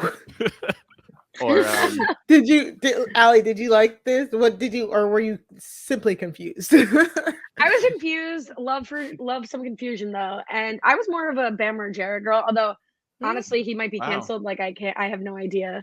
At this So I have point, not just seen assume the everybody is. Yeah. I've not seen the new Jackass movie, but it's fun. It's fun that people come in and like do like promos. I mean, he was wearing the merch. We love to see someone rocking the merch. Yeah. But yeah, no, it was definitely fun and a surprise and nice to see a familiar non-Ronda Rousey face. Yeah, and this was a continuation. Look at how quick I can turn. Yeah. This is a continuation on their feud because they were kind of feuding before the Royal Rumble, and then Johnny got into the Royal Rumble and they continued their feud. And so Sammy won the IC title, the Intercontinental title from Shinsuke Nakamura last week, and he was just celebrating, and then Johnny came out. So I am hoping that what Matt said, like I hope Johnny Knoxville picks a surrogate so that somebody else is facing Sammy, and then he's like the corner man, or like Brian said, a good celebrity guest referee would be really hilarious. I would love that as well. How do you think? How do you think Knoxville got involved? Is like his people reach out? I assume WWE's not like knocking on. Yeah, for door. Jackass. Yeah, it was just a long running ad for Jackass Forever, basically. Because do you think WWE's turning away celebrities if they want to get involved? They're like, nah, we don't. No, not I at mean, all. well, like, again, Logan Paul was on Raw. Yes, they are. They are. Like, who? Give us celebrity. Like, who are they turning away? WWE wants that main. Like Chris Brown. They wouldn't want Chris Brown. They don't want. There are a lot of rappers there are a lot of rappers like Bow Wow wanted to be a wrestler. Oh yeah, okay. Well, yeah, maybe not. Well, you need to be relevant. You have to be a relevant. We did say celebrity. Yeah. Well, hold on. Time of Bow Wow death is for just Bow Wow, 12:32 p.m. Eastern time. Bow Wow just probably is getting ricochet shots over here. Like nothing. You probably just woke up because someone said relevant celebrities, Brian. Relevant celebrities. I mean, they're not turning people away, but they used to have a lot of awkward celebrity stuff that they did. Now it's a little bit, they don't do as much, better. But they had it weekly. They had the guest host weekly, and that was very awkward. I forgot about that. That was really bad. Good for you for getting this clip though. Sammy goes to kick. Like I said, I watched everything live. So Sammy goes to kick Johnny Knoxville with the haluva kick, which is like his finishing move. The first time he does it, he basically misses it completely. He's trying to like protect Johnny Knoxville. Entirely. But at some point, like they're like tussling, and Johnny told him like, no, do it for real, dog. And that second time, Sami Zayn, yes, apparently that's what they're saying happens. Like they redid the spot because of the whiff at the first spot, but that second time, Sammy nailed him. Like no, but that was not Johnny Knoxville. There's no way that Johnny Knoxville said, "Okay, brother, like do it again, do it again." Johnny Knoxville. He would love to pay. He was like, yeah, just stab me in the heart if you could. I don't think Johnny Knoxville is calling spots. I think that Johnny Knoxville. No, he's not calling spots. Because here's the other thing. Why the hell? Look, he didn't sell it the first. He kind of tried to sell it the first time, and then he didn't really sell the move. And then he got up, and then Sammy did the right way. I feel like the refs or Sammy said, "I need to do that again because we can't." That's not a clip we could play to promote WrestleMania. That's probably true as well. Yeah, you're right. Yeah. You're right. But Knoxville, if he's doing this, he wants the full experience. Yeah, like, throw him through a table. He's just throw him into it. He's like, everything. Beat me up, slap me around a little bit. Yeah, that's his. That was probably the least dangerous thing he had did that day. Like, depending. He's like 70 taking a foot to the face. I mean, like. Right. He's not the young man he used to How old be. is he again, Matt? Can we crunch those numbers? Closer to 70 than to 1, you know. Yeah, that's really true. Actually, that's probably true. Yep. Like he's 35. We didn't know. If he's 35, There's no way. Oh my gosh, I'm done. He's This man is like actually. closer to 60 than Not just. He is 50, 50. He will be 51 March 11th. Happy early birthday. 51. Closer to gosh. 60 than to 30. That just took me out. Look at that. All right. I mean, I'm closer to I'm not closer to 60 than 30. I'm closer to Wait, 60 this is than a Bert. very intense conversation. So that was it. That was the highlights of the week for SmackDown and for Raw and SmackDown. Let's take a break and then we'll go into NXT. All right, so let's just quickly talk about the biggest thing on NXT is the men's Dusty Cup. Of course, that ended last week at Vengeance, where the Creed brothers won. But this week we got the women's. Okay, it's called the women's the Dusty Rhodes Tag Team Classic. Ashley from the Job Has a Squad cast, she said in the early days of the podcast, did one of y'all call it the Dusty Cup, or did I make this up? It is the Dusty Cup. It's technically the Dusty Classic, but they're fighting for the Dusty Cup. They're fighting the trophy itself is the Dusty Cup. So I guess I just took it like, you know how the Stanley Cup, like the Stanley, you know. Anyways, I call it the Dusty Cup. That was Ryan's nickname in high school. It's so funny. Yeah, I was gonna say, how do you feel about the name Dusty Cup? The Dusty Cup. It triggers my asthma actually. So Allie, I know you had a really big reaction to one of the clips. Matt, if you can pull up the bracket, we got a few matches this week for the women's Dusty. We got Io Shirai and Kaylee Ray versus Amari Miller and Lash Legend, and we also got Casey Catanzaro and Kaden Carter versus Ivy Now and Tatum Paxley. Allie, tell me what you were looking forward to in these clips, talking about in these clips. I mean, obviously, I have to support my blood relative, Lash Legend. I don't know whether I love her or I hate her because, like, she stole my name, and I would love to steal her look. I looked up. She's 6 feet tall. Like, she is an unbelievably, stunningly beautiful person. I don't know about her personality, but I loved the whole look, and that is my alter ego now forever. Lash Legend. Yeah, she used to play basketball. She used to play, I think, NCAA basketball, women's, and I can't remember if she was in the WNBA or not. I don't think so, but I know she came from a basketball background, and she's Let's just say she was in the WNBA. Why not? Who's going to fact check that anyway? NXT is WWE's developmental brand. So these are all like new up and comers, or it's like people who are like working on their characters. It's considered their developmental brand. But yes, Lash Legend and Amari Miller teamed up against Io Shirai and Kaylee Ray. They really had nowhere to go because Io Shirai again is one of the best women's wrestlers in the world, and Kaylee Ray is right up there. She's the longest modern champion, like NXT women, UK women's modern champion, holding the belt at like 400 or 500 something days. So the two of them teamed up, and then poor Lash Legend and Amari Miller had to go up against them. Yeah, not as established at all. Exactly. This makes a lot of sense just over the clips overall now, because I had some questions about some of the characterization, and like we watched some clips of I think it was Cora Jade was training, and I was like, why are we acting like this incredibly fit athletic woman has like never worked out, can't do a sit up, like, like, this is a professional athlete. I'm confused. Yeah, NXT focuses on like character work a lot more than the main roster does. And so yeah, we got Cora Jade begged Raquel Gonzalez to be her tag team partner, and then now they're doing all these training montages so that they can win the cup and all of that. It's like it's not needed. It's truly not needed. I like the goofiness of it. I like when they don't take themselves too seriously. Like, I'm getting up at 5 a.m. and I'm like, I want to do like a training for Survivor type challenges now. So I like the goofiness of the promos. I wish that was almost more in the WWE on the proper. main roster, right? Yeah. Like if we had really like NXT 2.0 is honestly the best wrestling product to me personally, like because I love that they flesh out the characters.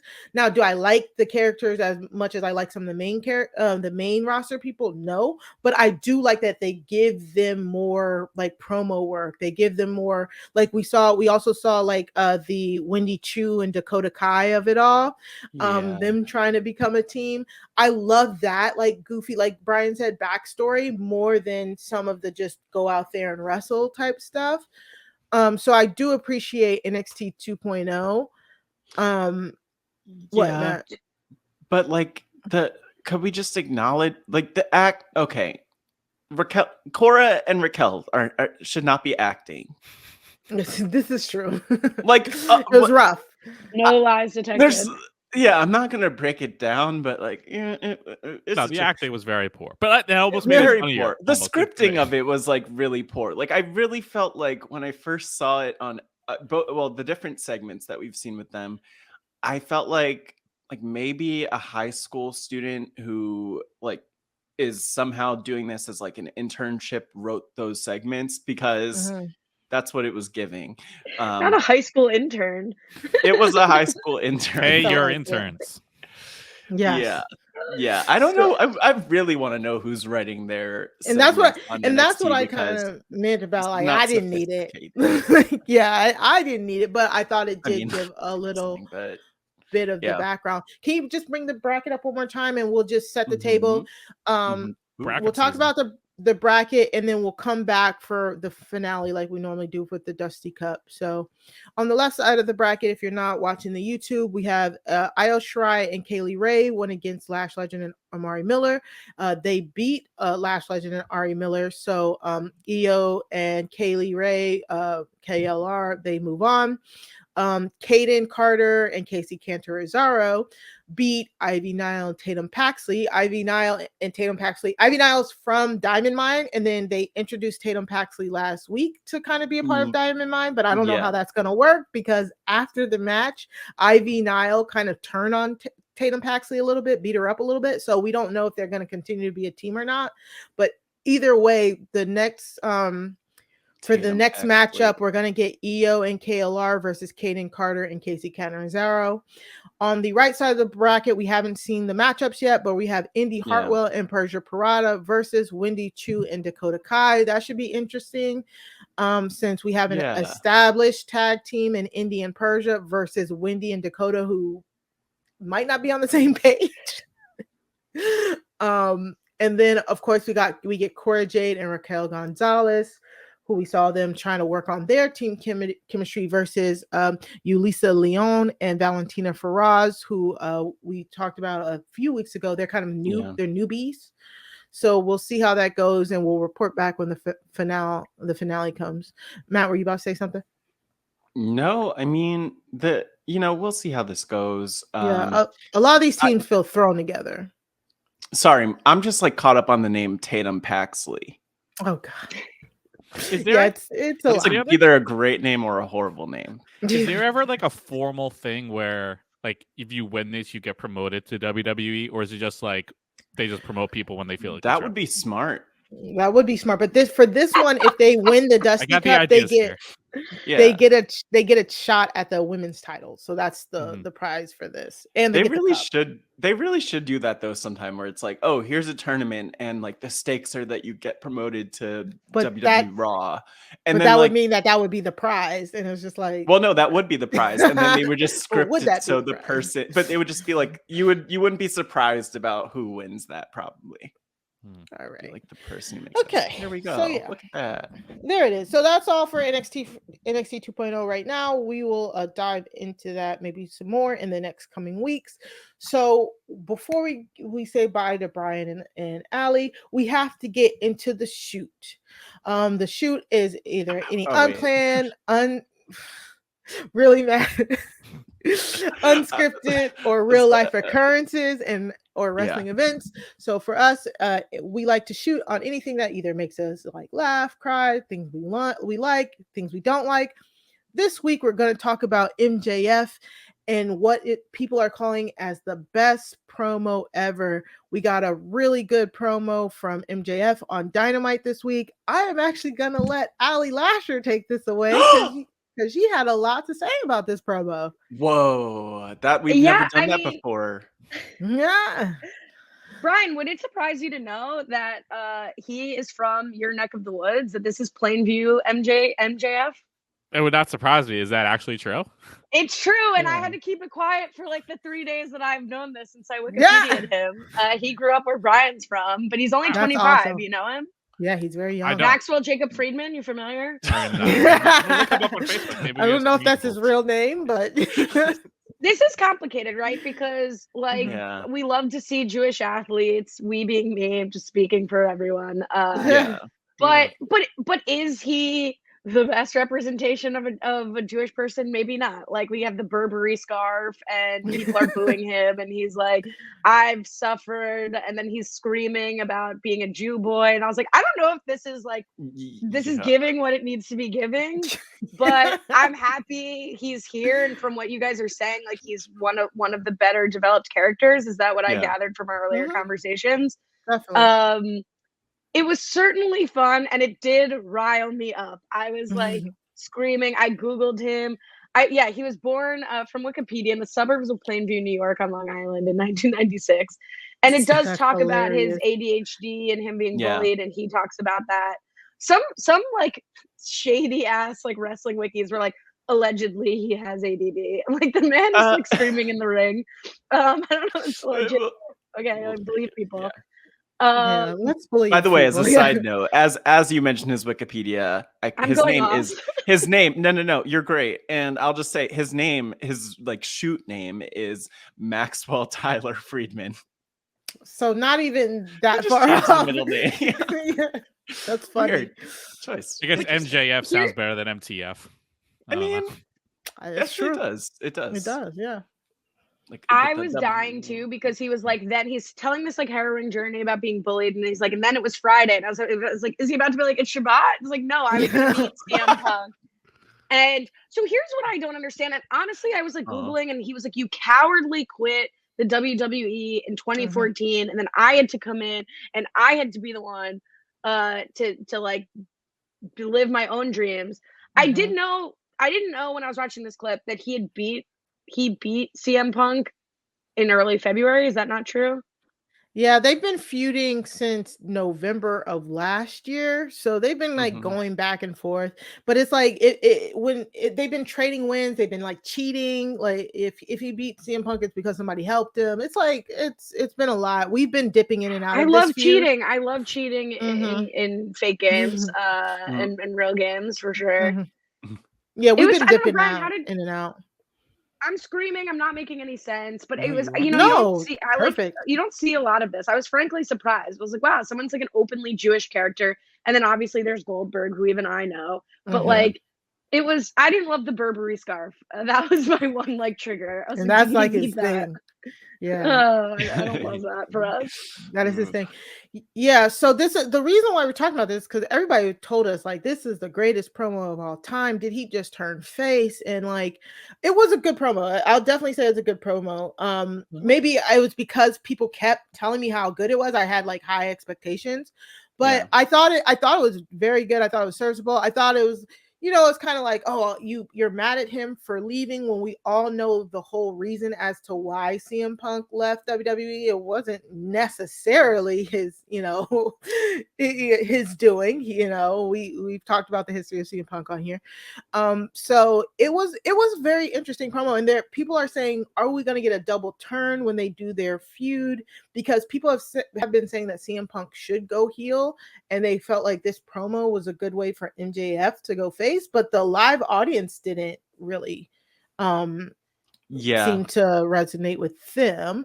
Matt, do you want to talk about that real quick? Yeah, I mean that was another. I mean, I wasn't surprised at all. But you know, the fact that the wrestling fans like heard about like 10 different things that are anti-Semitic, and then like maybe by the 8th one they're like, maybe we shouldn't be cheering for this or booing this or whatever it was. Like very inappropriate reactions to things, and it also was like very clear that they were having a hard time getting the gist of the words promo and the promo through their heads when they're like, this is a bad guy, we're supposed to boo him. And I think it's tough too, because MJF is someone who isn't, I think he's like, if I had to kind of give an assessment of him, I think he's someone that people really, really like, and they see his talent and they love him as a character. But maybe similar to Becky Lynch, they are like, they'll boo him because that's his job. And so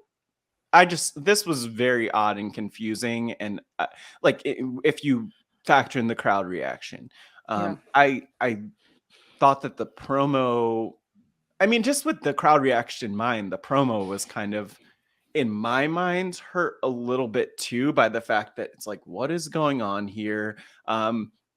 Like, what are these fans doing? I'm just glad that it didn't get like darker or worse in any way.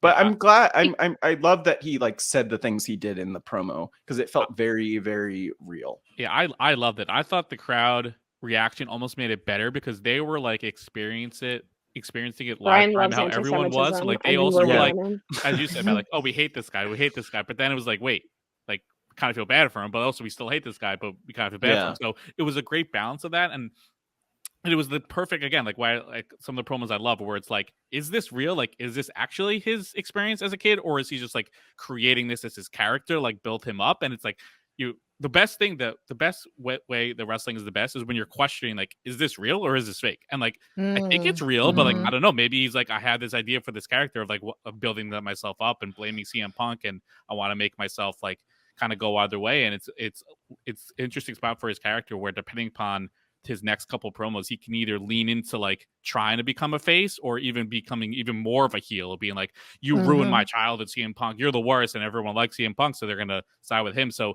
it really kind of gets it allows the writing and the script and the character kind of go whichever way they want leading into their fight and to their match, and then they can kind of judge it based off the audience reaction, like, and determine who they want to be the face here, because it kind of opens them up to either possibility.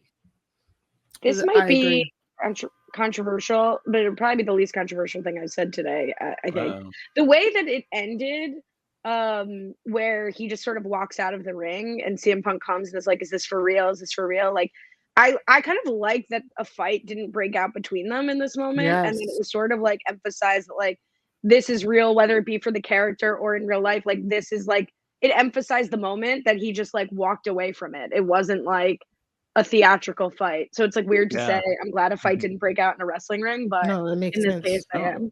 No, the best moments, sometimes the most impactful moments in WWE are when there's like no fights, when it's just them talking, and like, especially when he says that, where he doesn't even have a mic, so like the crowd doesn't even hear CM Punk say that, so it's like, it makes you even think more like, wait, is this real? Like, he's not even saying it for the pop of the crowd, he's saying it for the TV audience. So it's like, wait, is CM Punk like actually like hurt by like this? He didn't mean to like upset this kid. Like, is he? Yeah. Like, so it adds to that. You know what? Yeah. I hope that they really keep MJF as a heel, because I mean, this is the thing, like, and this is the beautiful thing about this character. Like, it's you could have like some really horrible things done to you and also still be an asshole, and that's totally okay. And like, amen. That's what he's giving, and I think it's okay. Like, if people are thinking, oh, is he gonna become a face? Like, no, but like, that doesn't mean that you should, that doesn't mean that it's okay what happened to him. It kind of gives the backstory of the character. Like, I'm not the biggest comic book fan, but I always think of like the Joker. Like, there's such a backstory there, and I kind of would compare MJF to that in terms of establishing why he's a jerk. Yeah, Jacob from the Facebook group asked us, was this MJF's incredible promo the beginning of a face turn or a villain origin story? And I mean, great question there, Jacob. Matt wants it to be a villain origin story. I kind of do too. I mean, Allie, you asked us like in the beginning, like, are there clearly established face and heel dynamics? If there's one person in this wrestling industry right now who has such a clearly defined alignment, it has been MJF. He has been a heel for forever, and he's so good at it, and he lives and he breathes it. So in order for him to turn, I feel like it would be a lot. It would take a lot, but it also wouldn't take a lot, because no matter what, he still gets the booze, but he still has the respect, and that's the biggest thing. If you have the respect of the audience will play along with you. And I think if he wanted to turn face, he could make it happen, but I don't know if he necessarily needs to turn face. But I guess it just depends on where they want to take the story, or where they want to end the story at Revolution on I think March 6th. Will be their like pay-per-view or something like, or is it a live event or something? There's no way that I'm just gonna like more firmly. There's no way that they're turning him face here. Right. Okay. Really? Is that how we do it? We're like, okay, I don't know. Here are all the horrible things I experienced, which like is important to say. Like that doesn't make someone automatically not a villain. If that makes sense. It makes them a lot more understandable, and I like him a lot more for sharing it. But I don't know. We'll kind of see where they go with it. So we'll just poll it right now before we end. So Brian, what do you think? Do you think he'll go face or stay heel? I think he'll stay heel, but I think like this is like when eventually at some point in his career he turns face. Like this will be like looked back on as like the starting point, and maybe like a year from now when he turns face, it's like, oh, okay, we saw the groundwork. But I think he'll stay heel through the next match. Allie? I didn't think they villainized CM Punk sufficiently in this clip for like the full flip. Is that what would have to happen? They sort of have to flip. And I think he showed up like a little bit like his door is open. Like he wasn't like angry. He wasn't like, this is bullshit, and like attacking him, which would have been a good point for him to turn also. So I think not enough has been done, but it's definitely groundwork if they want to. I agree. Yeah. So that's the end of the shoot. Let's take a quick break, and we'll get into our close. All right. I mean, guys, it was amazing having you here. The Wrestling RHAPup meets the Challenge podcast. We are so glad to have you guys. Brian, can you tell the people where to find you and what you're up to? Sure. They can find me on Twitter, Cohen Brian _, Cohen with a C, Brian with an I. You can normally find me on the Challenge podcast when that comes back. I think May, the Challenge All Stars 3 is returning. They actually took a break. I think there might be, and then there might be like 5 different challenge seasons on at once for the next year. So I think you'll be hearing my voice. But until May, good luck. Just on Twitter. Allie, where can the people find you? You can find me at Lash Tweets, and I apologize for coming in. And I recognize, like, I came in. Well, I was invited in, but I came in to like an established fandom, and I showed up and just said a lot of shit that I don't know about. So thank you for having me. A fan has been born. This was so much fun. I love you guys. So this was a real joy. Here's a scoop. I hope that NGOG, New Girl Old Guy, is back next week because Kiwi, the Eagle has landed. Kiwi's back at home.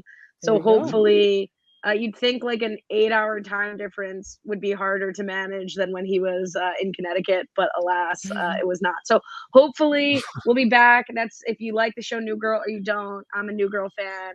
Akiva is not. We watched the episodes. So hopefully we'll be back this week. You could check that out at anchor.fm/New Girl Old Guy. Otherwise, everything Brian said, I'm right there, whether he likes it or not. Wow. Yeah, good luck. You got the challenge All Stars, the challenge. Like doing it all. Yeah. Call us if you need help or something. Exactly. Yeah, we're always here. We already do, and we will continue to. Yeah. Matt, where can the people find you? Yes, you can find me, Matt Scott GW on the socials. But I will give some plugs to Pod Friends, my I feel like I'm kind of cheat on Mari with Pod Friends, but she was on Pod Friends, so it's kind of okay now. It's an open relationship. It's definitely an open relationship, or maybe like a polygamous thing. Let us know what you think the dynamic is. But anyway, Pod Friends, another episode coming up actually this weekend, featuring the one and only Sasha Joseph. Yeah, Sasha Joseph, the other Sasha, as some in wrestling might say, but she's the number one Sasha in our hearts. And so Sasha's coming up, and actually another upcoming, the final interview for this season of Pod Friends will be the one and only Wendell Holland. And so if you are an RHAP patron, in the patron Facebook group, I posted a question and a link and a form, and you could submit questions for Wendell that I may possibly ask. So that's what's coming up for me. Yes, awesome. And of course, you can always find me, Mari Forth, at Mari Talks Too Much. That's 2 like the number 2. We have a few things coming down the pipeline. Follow me there, and I'll do some announcements when we get closer and closer to the day. See, like you said, it's an open relationship, so I got a few podcasts in the works here. So just that's stay a good tuned. promo. Even though you're seated, I'm interested. So, of course, please rate, review, and subscribe to the Wrestling RHAPup podcast feed wherever you get your podcasts. Tweet us using hashtag Wrestling RHAPup. And so we will see you guys next week. Just remember, wrestling is for everybody, but not all wrestling is for everyone. Bye.